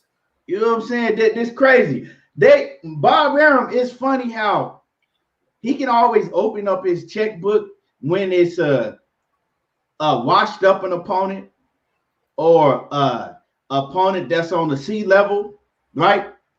But when you got these heavy hitters out there, who's gonna pay for it? What? You know what I'm saying? Who's gonna pay for it? I'm not paying for it. Huh? That's interesting. That's very interesting. Very interesting, bro. You know what I'm saying? That's very interesting. That's crazy, man. But Shawn Porter, man, is on his neck, and we know how Shawn Porter get down, Money. Okay, let me get Shawn a little credit too. Like I said, man, and salute to Shawn Porter for going out there and being a fucking manly man and stand on his fucking neck for the motherfuckers who sit out there that be trying to shit on Porter and say certain shit about Porter. So salute to Shawn Porter for that as well, bro, because that is big dog shit. Hey, but what happened to all of that? Oh, they're not gonna fight because they're friends. What happened to all of that shit? They went out the door now, like y'all didn't see these motherfuckers coming back saying, oh, this and that or that. All these motherfuckers. We got motherfuckers out telling Bud to don't fight Porter. Do Porter the way he did you. They didn't want to fight you. Now he want to go fight Earl Spence. Like, motherfucker, that was common sense. Of course he go fight Earl Spence on his side of the street, more money. Now, so you telling me he supposed to go fight this motherfucker for $1 million? And he just had a pay-per-view fight with Earl Spence? Like, get the fuck out of here somewhere. But okay, right. How was Porter doing him any type of way if there was such friends back then, right? I thought they wouldn't fight it. How? So they're saying do Porter how Porter did you, right? And then Bomac said that Porter wouldn't mention us when he was champion, but they never mentioned Porter neither when Porter was the champion, right? And we goes back to, didn't y'all say that the reason y'all wasn't fighting is because y'all were friends back then? Am I missing something? So is it that y'all were friends that y'all weren't fighting, or is it that now you want to run with the narrative that Porter was ducking you and he didn't want to give you a chance when he had the belt? Which one is it? I'm confused. You know why I'm confused? Because when you start making up shit, then you start contradicting the shit that you said before. You can never keep up with a lie because it's always going to change. It's always going to change. All we want to see is the best fight the best. Shout out to BFTB Boxing. That's all we want to see is the best fight the best. And it's crazy how every time we start talking about Bud fighting one of these, the best guys, it's always a whole lot of a group of people that got a fucking problem with that.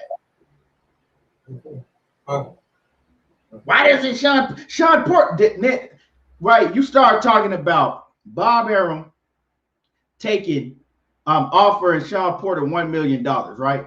Then you'll get these motherfuckers that come in here and they'll break down Shawn Porter's whole portfolio like they his financial advisor. Well, Shawn Porter only made such and such in this fight, and he made this in this fight, and Shawn he's only worth $1 million. So all of a sudden you got this man's whole portfolio right in your hands, and you know how much he made on every fight. Facts. And not only that, okay, they'll tell you quick, oh, why Bud deserve 50-50, but then when it comes to Shawn and Bud, I don't pocket watch. I mean, that's their business. I don't pocket watch. You know, I don't do this. I don't do that. Man, get the fuck out of here. You know that motherfucker made 1.4 against a motherfucker for Mella, and now he finna go up against a world champion. You tell me he supposed to take 400,000 less and then get hit with motherfucking Uncle Sam and pay his team. Man, get the fuck out of here, dog. Just like Joseph Ellis, right? This is a good one right here. He says Crawford will spank Porter. Okay, what does that have to do with anything that we're talking about? How about they what does you thinking that Crawford will beat Porter? What does that have to do with any? Okay, well, makes the fight. Exactly. What does that have to do with anything that we're talking about? Make the fight. Okay, he'll beat Porter. Cool. Bet. Wait a minute. Hold on, to make the fight. Hold on, keep hating the king. You say no, you don't. You don't want to see Spence get his ass whipped. What you mean? Want to see Spence get his ass whipped? Keep hating on the king. You're supposed to hate the king. You sound stupid in a motherfucker. You haven't heard no words come out of our mouth hating on Terence Crawford. That's what you silly motherfuckers. That's why y'all always get body bag, bro. Y'all always come here talking about somebody hating on somebody. Just say 2 words out of our mouth that we hated on Bud about. Tell us 2 words that we hated on Bud about. You uncivilized motherfucker. Y'all love to talk about Bud fighting anybody but Spence. Bitch. How much do we need to talk about Bud fighting Spence? You need to get it through your fucking thick head. That fight is not happening next. Exactly. So we're talking about something that's relevant to right now. And Key, we talked about Bud fight Spence so much, motherfuckers told us to change the subject. Right. That's crazy.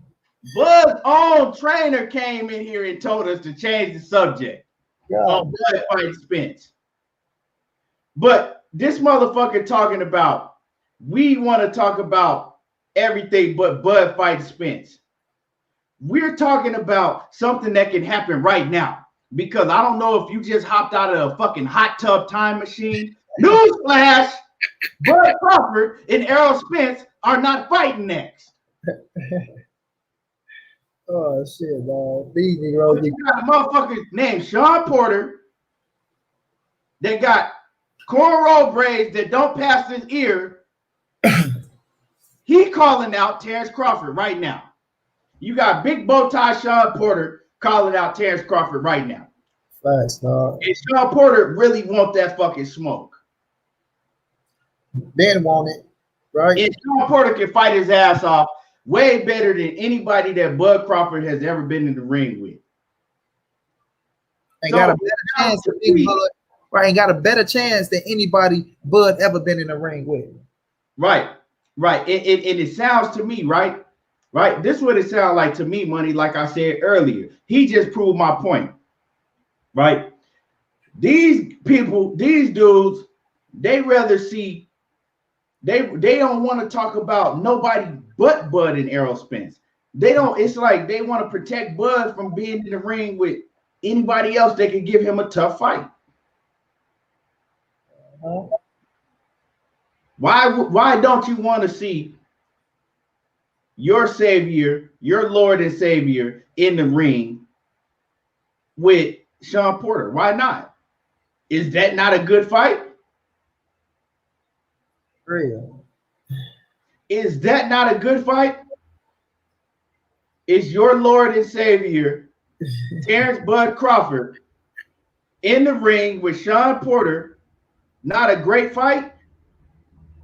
Hey, keep hating the king. Is Bud, should Bud accept the 40%? Since we don't want to see Earl get his ass spanked by Terence Bud Crawford, should he accept the 40%? Yeah, that's what we want to know. Right, and going on accept the 40% to make the fight happen next. And go spank Spence like you say. Oh, you want to spank Spence? He going to spank him, looking ass nigga. Absolutely, should he accept the 40%?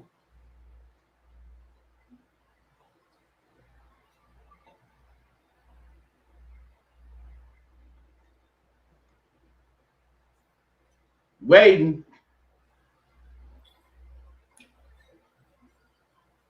We waiting. You was typing hella fast before. Yes or no? 3-letter and a 2-letter word. Yes or no? Should Bud Crawford accept the 40% and, like you say, go beat the shit out of Spence? Should he do it? Yes or no?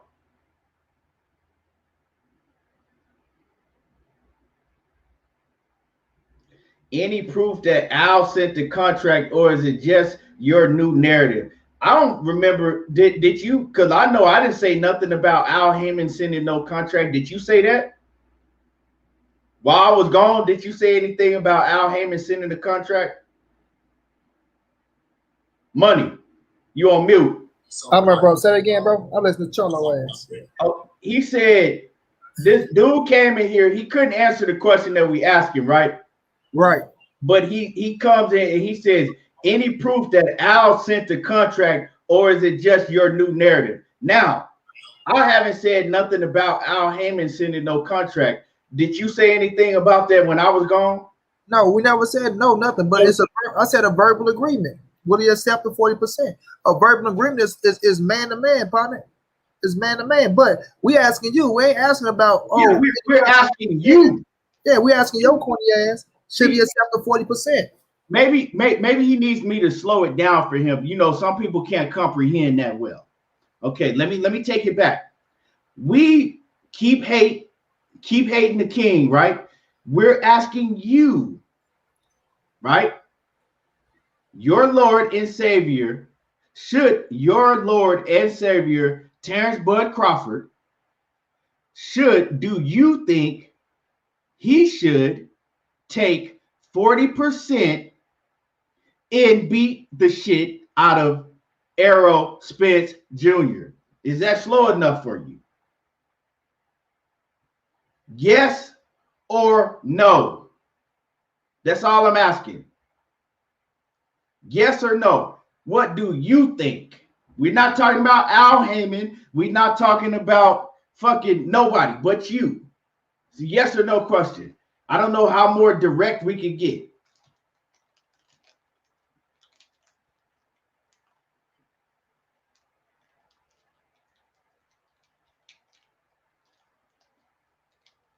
Yeah, it's corny. Yeah, he ain't gonna answer. Exactly, Shane. Guess not. Yeah, he ain't gonna answer. He gonna sit his ass out there and try to answer a question with a question. Yeah, take the corny ass. Said, I bet Bud's sister would fight Arrow if she was Bud. Exactly. Exactly. She would take that smoke quick. Quickness. And you know she got hands too, because they mama mean as fuck. Yeah, she look like she can fight. Yeah. But that ain't got nothing to do with Bud accepting that 40%. But these niggas, like I say, they talk all the shit Bud is doing inside the ring, and we give you that. Okay, we say that every time. What goes on inside the ring, if that's your opinion, we respect it, bro. If you feel like, oh, Earl will go in there and beat the shit out of Bud, Bud go beat the shit out of Earl, he go knock him out. Earl ain't got shit on him, he ain't got this, da-da-da. Okay, man, that's your opinion. That's how you feel about the fight. Because we don't know what the fuck will happen in the fight until the fight happens. But we do know what can happen on this business shit that we're talking about out here. We know Earl put out that verbal agreement of 60-40, right? And I take Earl Spence for his word. One of the most stand-up motherfuckers in boxing, you can take him for his word. So when Bud come back and say no, a 50-50, or it ain't no fight. So when y'all want to keep talking about, oh, it wasn't a contract saying, it was, why the fuck Bud saying 50-50 if it wasn't a contract? Still a verbal agreement, motherfucker. Still from the horse's mouth himself, right? The horse's mouth. It ain't like we just coming up, oh man, you know it's a good ass fight. But you know, we look at Earl shit, we look at Bud shit, and we think it should be 60-40. Otherwise, the fighting should happen. No, motherfucker, this Earl Spence coming out saying, you know what, me and Bud, we can fight, but if we do fight, it's gonna be 60-40. You know what I'm saying? You have to accept the 60-40 deal, right? So he's telling you right there, if we do fight, he gonna have to accept the 60-40. And you got Bud coming out. I'm not accepting 60-40, it's 50-50. Let me switch it real quick. I'm gonna go ahead and do this, right? Because you could answer the question. They want to keep asking the question with a question. Yeah, let me go ahead and do this. I'm gonna put you on timeout and you can go ahead and think about it for a minute. Okay. Now, I'm gonna ask this question, right? Because this is a good question to, you know, if Errol Spence goes out there and beats Ugas for the WBA title, right? Yeah. Now he has all 3 belts, right? Yeah. And we know that his goal is to become undisputed, right? Now it's possible for him to become undisputed. And Bud Crawford, wherever he's at, whether Bud Crawford is with the PBC at this point, with motherfucking Eddie Hearn, or if he's just a free agent, you know what I'm saying, by himself, right? If Bud Crawford is still like, hey, I got what you want. You either give me 50-50 or you either give me 50-50 or no fight. Give me one quick second. Let me take this phone call. One quick second. All right, I see what you were saying too. All right, but what he was saying was, well, I don't know exactly what he's going to say, but I'm quite sure he probably was trying to say that if Bud keep trying to say 50-50, what should Earl do? Should he move forward or should he give him 50-50? Hell no, you don't give him no 50-50, bro. Look, I'm sorry, bro. Y'all can feel how y'all want to feel. Money, you want to fight this? Man, I'm not going to put in all this motherfucking heavy lifting. I got a family to feed, right? I got 3 children now and a mother, a father, sister, nieces, nephews, and shit like that. Just like Bud got his kids, I got a family as well. You feel me? I'm not going to work my ass off to get into a certain position just to say, oh, I know this is a great fucking fight for the fans. I'm offering this man a great fucking deal to make this fight happen. You feel me? I'm offering him a great fucking deal to make this fight happen. I'm not going to up my money.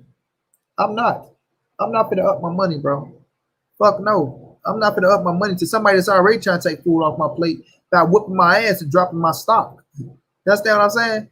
You already trying to take food off my plate by whipping my ass and dropping my stock. So why the fuck am I gonna come out here and slice my motherfucking pie down the middle when you didn't bake this motherfucker, homie? I brought all the ingredients.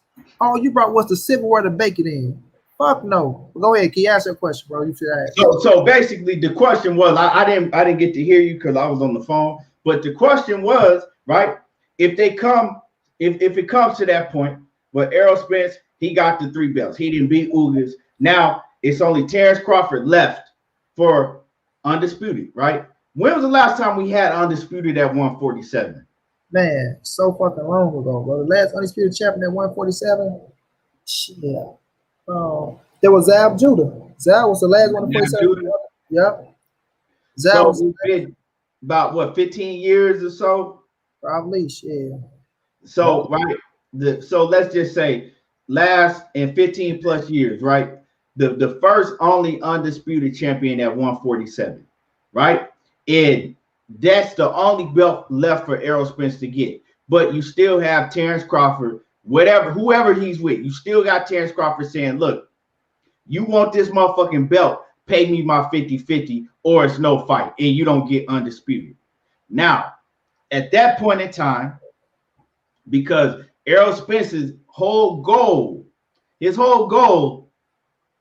is, he's been saying it, is that he said it years and he continues to say that his whole goal was to become undisputed. He wasn't leaving until he became undisputed if possible, right? So now, if they get to that situation, undisputed is possible. If you have Terence Crawford saying, I'll fight you, but you got to give me 50%. Now, the question is, should Errol Spence keep his word, right, and say, fuck it, I want to do something great and I want to become undisputed? Or should he say, hey, nah, I'm not doing that. You don't deserve 60-40. I mean, you don't deserve 50-50, right? Now, if you ask me, if it gets to that point, I say that you got to put your pride to the side, right? This is me, right? This is how I feel. I'm not speaking for Money or nobody else. If it gets to the point where Terence Crawford is still demanding 50-50, but Errol Spence is either my goal or it's Money, right?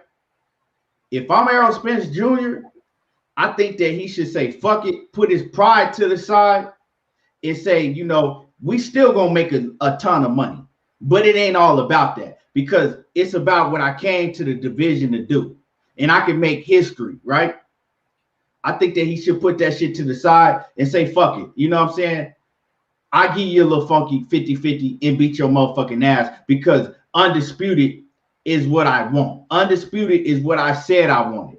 It has to be some point in time to where you got to put everything else to the side. And, you know, when you have a chance to, you know, do what you said you was going to do, right? When the finish line is right there, when you have a chance to accomplish the ultimate goal that you set out to be. Because years ago, when Errol Spence was talking that undisputed, that shit was so far down the, you couldn't even hardly see it, because it's very hard to become undisputed in boxing alone, especially a weight class like 147 with these fucking with these promoters and these walls that set up and everything that surrounds it. But if you have a chance to have one fight to become undisputed, right? And you did all of that work that you did, right? And the only thing you got to do is get this man 50-50. Fuck what he getting. You know what I'm saying? Because if you believe that you can beat him, which I think that Errol Spence really believe that he gonna beat the shit out of Terence Crawford. If you believe that, you have to say, you know what? Fuck it. Fuck it. You know what I'm saying? I'm gonna go ahead and beat his ass and make him look stupid, and I'm gonna give him his 50-50, right? But on the other end, right? What is your goal, Terence Crawford? To be undisputed. Because I was so about to stop the way. Exactly. Because this shit go two ways. So if I'm Errol Spence, just thinking myself, and I'm not worried about what the other man get, what his bag is, and I had a goal, well, I'm gonna go after my goal. You dig what I'm saying? I'm gonna be a man, and I'm a man up, and I'm gonna go after my goal, because I'm not gonna leave my goal. I'm not gonna let nobody else. I'm not gonna let another man, what another man is over there doing, I'm not gonna let him hold me back, right? I'm gonna run through him.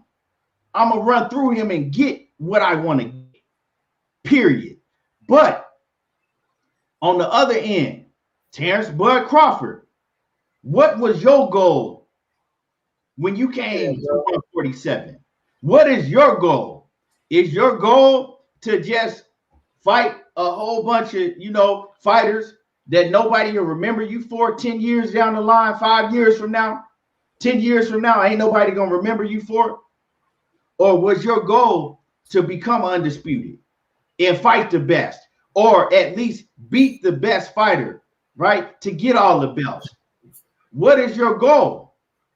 What is your goal?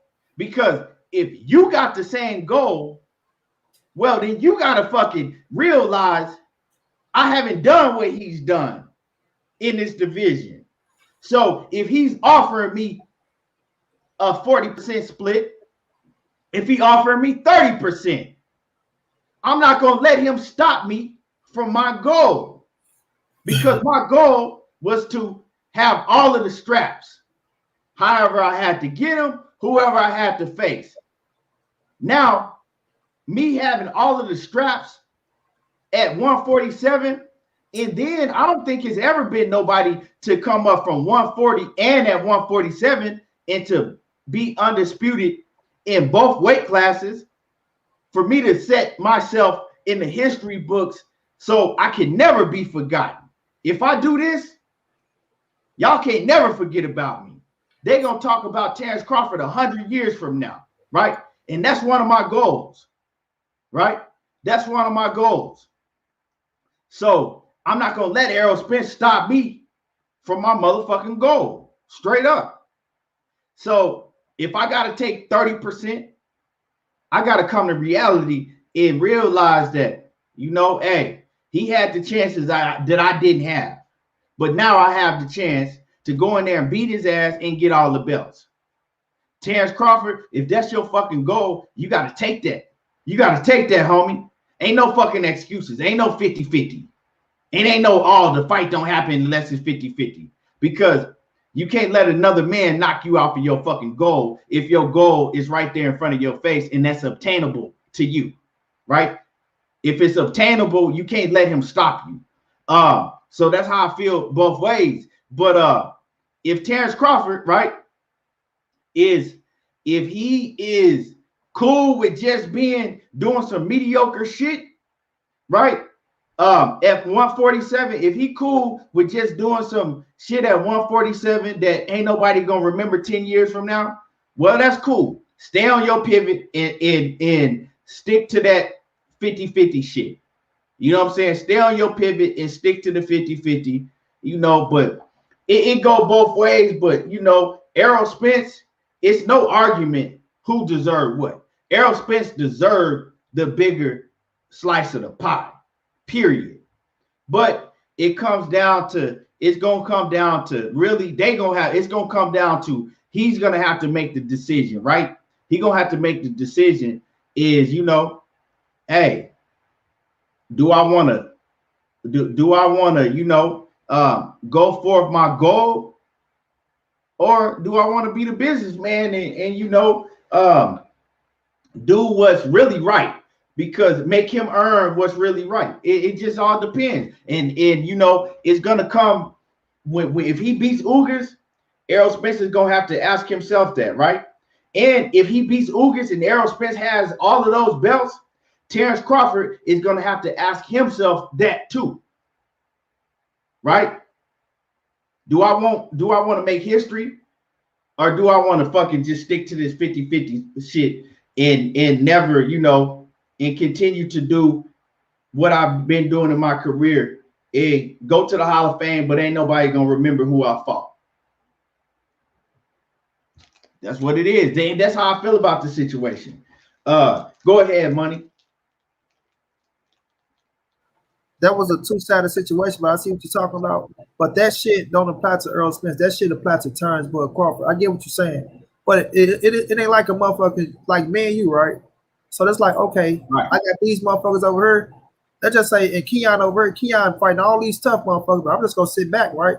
I'm gonna let that nigga do all the work. I got me a scrap. I'm gonna let that nigga do all the motherfucking work, and then I'm just gonna come in, you know, fight these, you know, these half-ass motherfuckers that ain't really, you know what I'm saying, the caliber fighter that he fight.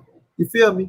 Get my, just like the East and the West when LeBron and Miami them. I'm gonna go on this easy route to get to the championship, but then when I get up there with that nigga, I'm gonna get 50-50 shit. That's a hell of a plan. But boy, that's a hell of a plan. But that shit ain't finna work, champ. You're not finna sit over here and fight these subpar motherfuckers who we know Errol Spence can knock all these motherfuckers out as well. You feel me? Because I'm quite sure if you get Errol Spence a WBO scrap and he go fight motherfucking Jeff Horn, David Benavidez, Kell Brook that already got knocked out twice, motherfucking Kell Brook, Main Machine, and American, and get me the WBO scrap and let Shawn Porter do all this heavy lift and become a 3-division world champion. Damn right, I'll sit over there and say, oh yeah, let me get 50-50 as well. But it ain't working like that, bro. I'm not finna tell Errol Spence to compromise and become no fucking undisputed champion. I do want you to fight Terence Crawford. I want that fight bad as fuck. I want it.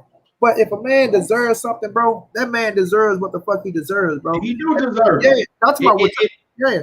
But with Terence Crawford, he's smart enough to know that he's not working no fucking 50-50. Now, what I want EJ to stand on, Key, is even if you get that scrap from Ugas, keep that offer 60-40. Don't go to 70-30. Keep it 60-40, bro, because that's damn sure a good enough deal with a motherfucker that got 3 motherfucking titles now that came off of 4 pay-per-view fucking fights. You see what I'm saying? Keep that offer 60-40 so we won't get no more confusion, bro. He already didn't fucking agree on a fucking verbal agreement, but now you're still doing him a favor because, like people say, you can easily say, oh, well, 70-30, right? But we're going to keep that offer 60-40. That's being generous enough.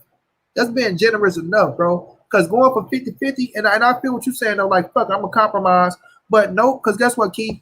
Bud got a big-ass family to feed, just like Errol Spence got a big-ass family to feed. And you already trying to take food off my plate by whooping my ass. You feel me? That's why I said. That's why I said you. It's gonna come down to a point to where you like, okay, is it about the belts, or now I've been in the sport and I know the business, or is it about the money? The ultimate goal, is it about the money?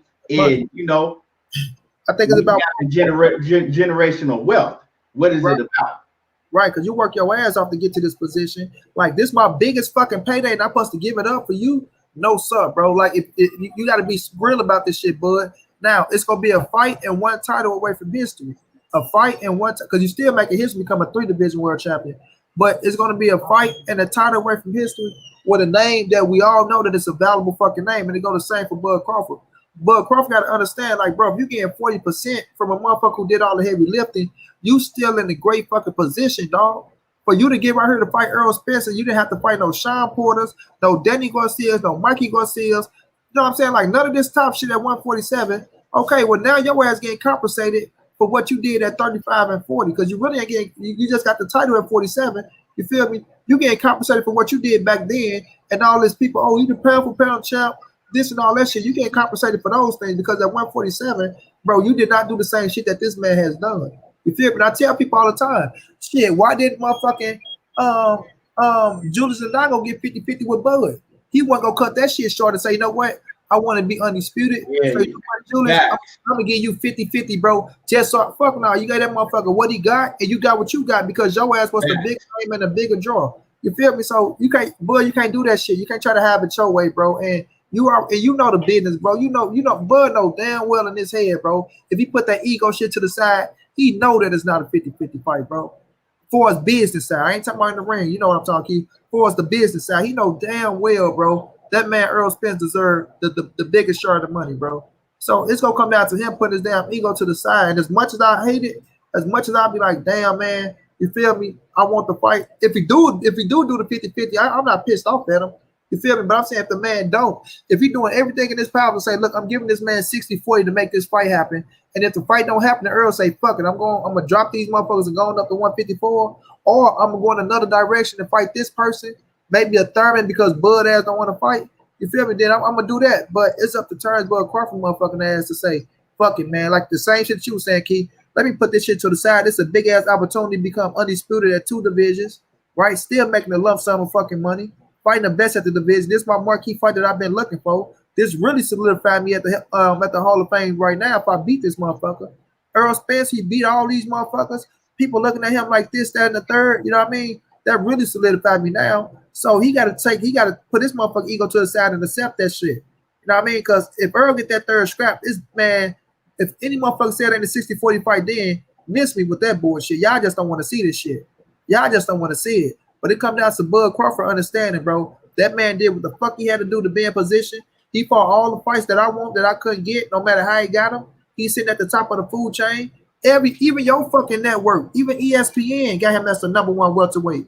Even ESPN got his ass at the #1 welterweight. Your network, you feel me? He #1 in all the sanctioning bodies around the fucking world. It shows that shit. His numbers just show he out doing Canelo at motherfucking Gates and shit. So come on now, Bud Crawford, bro. You ain't selling out no 2 million, almost 3 million motherfucking tickets at the gate, bro, during this pandemic. You feel me? So, man, Bud gonna have to put that ego shit to the side. His own motherfucking fan base that want to be, we fans of Bud too, but the fanatics and his team gonna have to say, man, we not gonna let this fucking fight slip. And see, all I was saying, what I was saying, Money, is how bad do you really want undisputed? Because you dig what I'm saying? That's all I'm saying. Because it ain't no wrong. Whatever Errol Spence decide to do, right? It ain't wrong either way. Because if you tell the motherfucker 70-30, you still in the right. Right. Because he ain't did nothing to earn more than that. Right? You put in all the work. But what I'm saying is, all I'm asking is Errol Spence got to ask himself, how bad does he want to be undisputed? Because his goal could have changed. Like, fuck that. I ain't laying off my pivot to be for no fucking belt. The principles is the principles, right? What that boy said on Friday, how much do you really love your son? Not enough to pay his damn rent. You feel me? Right. So that's basically all I was saying, but I was trying to break it down, you know. Oh, no, I get what you're saying. Like, how much do he want undisputed? Because nobody face. Yeah, there go your dream right there. Yeah, like nobody knows. I don't know how much he want undisputed. You know what I'm saying? Right. I'm not in his motherfucking head, but if he wants undisputed real bad, and that's like an ultimate goal to him, then it's like, well, fuck it. You know what I'm saying? If basically it's easy. If being undisputed outweighs money, then we know what he got to do. But if the money in the principle, right? If the money and the principles being that I'm not finna let this motherfucker come in and just, you know what I'm saying, nap his way to ain't do nothing to get a shot and just give him a shot. Being the principle, right? If the principles outweigh more than, you know, the belts and being undisputed, making history, then go with the principle. Go with that. But it just all depends. He's gonna, what I was saying is, it's gonna become a time to where he gonna have to ask himself that, right? And whatever he decide, we can't talk shit about it. I Right. mean, motherfuckers will, but whatever he decide, it ain't no wrong. Because he's laid down the foundation to get where he's got. He deserved everything he getting. Terence Crawford, he deserved everything he getting, right? That one belt over there and to be the B-side when you fight Errol Spence. Right. Because other than that, you ain't done nothing else at 140 to deserve more than that. Right. I sure feel what you're saying though. Like, yeah, but I don't think Earl go compromise his damn because you just not in the sport for the accolades and the history. Shit, you in it for the money as well. And that's the biggest fight we could say arguably of his career because it's undisputed.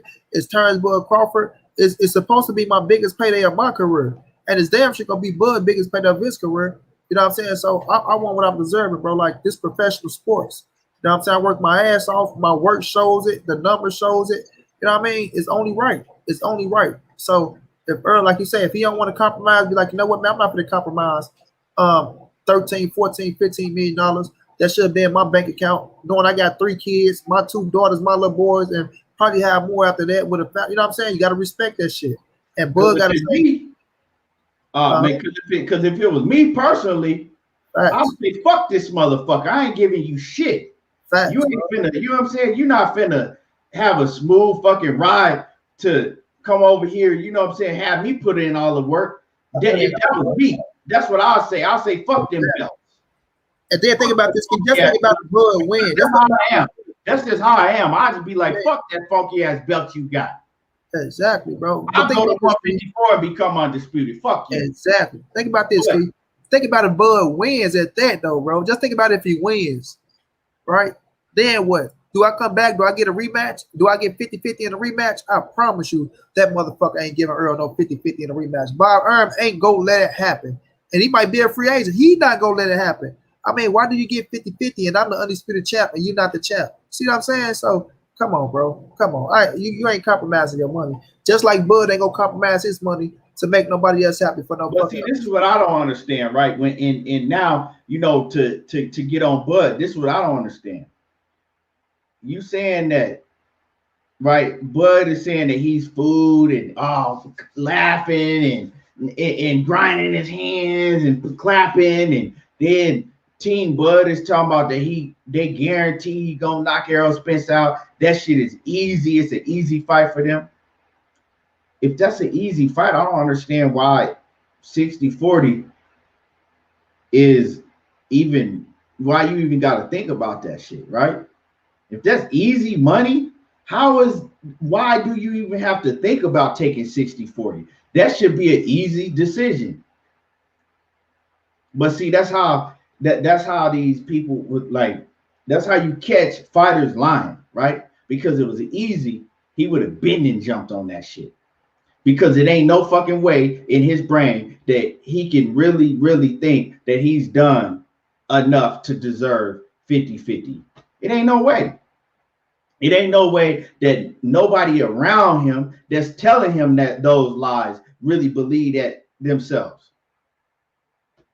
You got to be a damn fool to think that he actually deserves 50-50 when he ain't done nothing at 147. Smooth Groove Boxer says, if I work 10 hours and you work 6, he says, you ain't making the same check I make. Real talk. Well, you can't really say that because if, you know what I'm saying, we might be at 2 different jobs. We might be at 2 different positions. But I get what you're saying, though. Sheena says, facts, money. What if Spence has an off night versus Bud? Bud will probably drop the belts and tell Errol you had a chance. Then Bud will retire. Yeah, but see, I'm looking at it as a fighter's perspective, right? In Spence's eyes, it ain't no buts or what if. Spence's not looking at himself losing in no type of way to Bud Crawford, right? He ain't looking at it like that. But he is looking like, you know, this motherfucking big mouth motherfucker over here, I'm not finna let him just sit back and watch me do all the heavy lifting and then just walk on in. But you know, it's it is what it is, you know. It is what it is. We all know what it should be. Even if you in denial, you know what it should be. So if Terence Crawford, everything he say he is, take that 70-30 or take that 60-40 and prove it. Because like I said, if Errol Spence go beat Ugas and fuck him up and get that third belt, you really don't have no argument past 70-30. None You at really all. don't have no argument to get more than 70-30. You really None don't. So That's 60-40. 60-40, Keith. So nobody they can't say shit. Yeah, 60-40 is fucking 60-40 is just showing you love. Like he giving you best friend love at 60-40 at that point. You feel At me? that point, he treat you like he, you know, like you his best friend. You feel me? At that point. You know what I'm saying? 50-50 is I'm just giving you some charity shit. Right? 50-50. If he decided, okay, fuck it, I'm gonna give you 50-50. That's just charity then. Now you just, you know. J-Roy, I think y'all niggas just come in here and want attention. I think that's all you niggas want. Y'all name to be said, and y'all just want some damn attention, man. Get the fuck out of that silly shit. Y'all be trying to dictate for Bud. It's hilarious. He don't owe Spence nothing. When did we ever say he owed Spence anything, you silly motherfucker? So why the fuck, just like we saying this shit, that Spence don't owe him nothing. Now, Keith just set up her and gave you a whole fucking rundown on how he believe what Earl should do if they get to a third scrap and it come up to him and Bud. And this man just said a whole lot of shit that turns Bud Crawford favors. But you motherfuckers, man, get y'all silly ass out. I say y'all niggas only heard what y'all want to hear, bro. You Negroes are fucking delusional, bro, when it comes to this Earl Spence delusional, dog. Shit, dog. You niggas are pure fucking delusional. Y'all heard what the fuck y'all want to hear, man. Silly motherfuckers, bro. Y'all some silly motherfuckers, bro. Shit, dog. I'm telling you, dog. They, you know what I'm saying, they can't comprehend well. That's all. Exactly, you know bro. People can't comprehend well, dog. But I'm telling you, it is what it is. You know, it is what it is. We gonna see. But we gonna get. I want to see if they go through with this Ugas and Errol Spence. When Errol Spence and Ugas get fucking announced, Terence Crawford probably gonna cry in the car. When they announce that Errol Spence is fighting Ugas, Terence Crawford gonna be standing in the middle of his living room, swinging like Trey was on Boys in the Hood, like a Ray was when that press pass got canceled. Yeah, hey, he gonna be. You said he gonna be crying like Ray was in the car when the press pass got canceled. The press pass got canceled. Nigga dropped material. Yeah, he canceled. It's like, Ray, what, bro? What happened? A family member died, bro. Oh, he canceled. I said, yo, what? Press pass got canceled. Oh, hands over that press pass. I say, oh my God, man. Hey, what he say again? Money when his press pass. You crazy as hell, dog. I say, damn, bro. Because you know, a nigga crying, you know, a grown man crying. Somebody got to die. You feel me? Damn, nigga. I say, wait, what happened, bro? What press?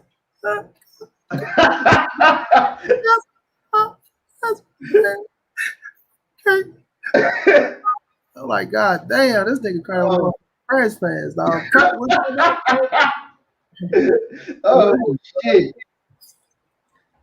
Man, I say this nigga. I think that dog. Real, bro. Oh, shit. Motherfucking press. That's why I'm dropping crocodile tears, nigga.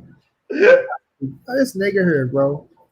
I told my cousin, I said, man, look at this ugly ass nigga crying over a goddamn press pass, bro. Man. All that gangster shit crying over a press pass. Hey, you a fool, man. Hey, you got no fucking sense. dog. You said he threw a whole temper tantrum with crying and everything. For real, bro. When you were a kid and you be crying. Hell yeah. Now you can't get it out. Yeah. Boy, tell me what the hell you want. Go on out there then till you get yourself together. Curtis Anderson in the building. Salute to you, Kurt. The one and only, man. The one and only, man. I gotta get this interview for Kurt, man. We gonna get Kurt whole life. I'm gonna get Kurt whole life watch. Yeah, that'll be hot. Yeah, show Curtis flowers, man, while we got him. Yeah, that'll be hot. An interview with Kurt, man. Kurt, he probably, I know he got so many stories. Man, and I got the right questions too, bro, to get all of it out of him. Yeah, man. But and we about to get ready to wrap it up. Anything else you want to throw out there before we wrap it up? Man, I just appreciate everybody coming through, always showing man my bro love, man. Y'all just continue to come through, man. Continue to support. Keep rocking out with us. We're gonna keep doing what we're doing. Hey, I'm working on Eddie Murphy nephew, man. Damn, he followed me too on Instagram. We was going back and forth and shit. They go out of his management team. Damn, I forgot the damn man's name. That's crazy, bro. God damn. But he just had a fight on. He just fought this past week and shit. He got a good little win and shit. So we're gonna see what happens with him. Well, depending on what time you give me key, we're gonna bring him on your shit or I'm gonna bring him on my shit. We're gonna see what's rocking with him though. Okay. But yeah. But y'all just keep supporting and rocking with us, man. It's all love. Y'all follow me on Monnie Brown TV or on Instagram at Monnie_the writer. I will be going live tonight at 8 p.m. Central. You know what I'm saying? We're gonna kick the Willie Bobo, keep it rocking out. Much love to y'all, man. Y'all know how your boy get down, man. Big dog status, fam. Yes, sir. And once again, salute to everybody that came through and showed support. Salute to everybody in the chat. We appreciate every one of y'all, even the haters, you know. And we always ain't going to agree on everything, but, you know, we all family. Before you get out of here, make sure that y'all hit the like button. If you in the building, before you shut this off, make sure you hit the like button, right? It ain't no reason that you can't hit the like button. It don't cost nothing. Hit the like button. Y'all already know how I do. She know, there you go talking that boxing again. I don't watch reality TV. I watch boxing. Anything ain't everything, but around here, everything boxing. We appreciate y'all, and we out.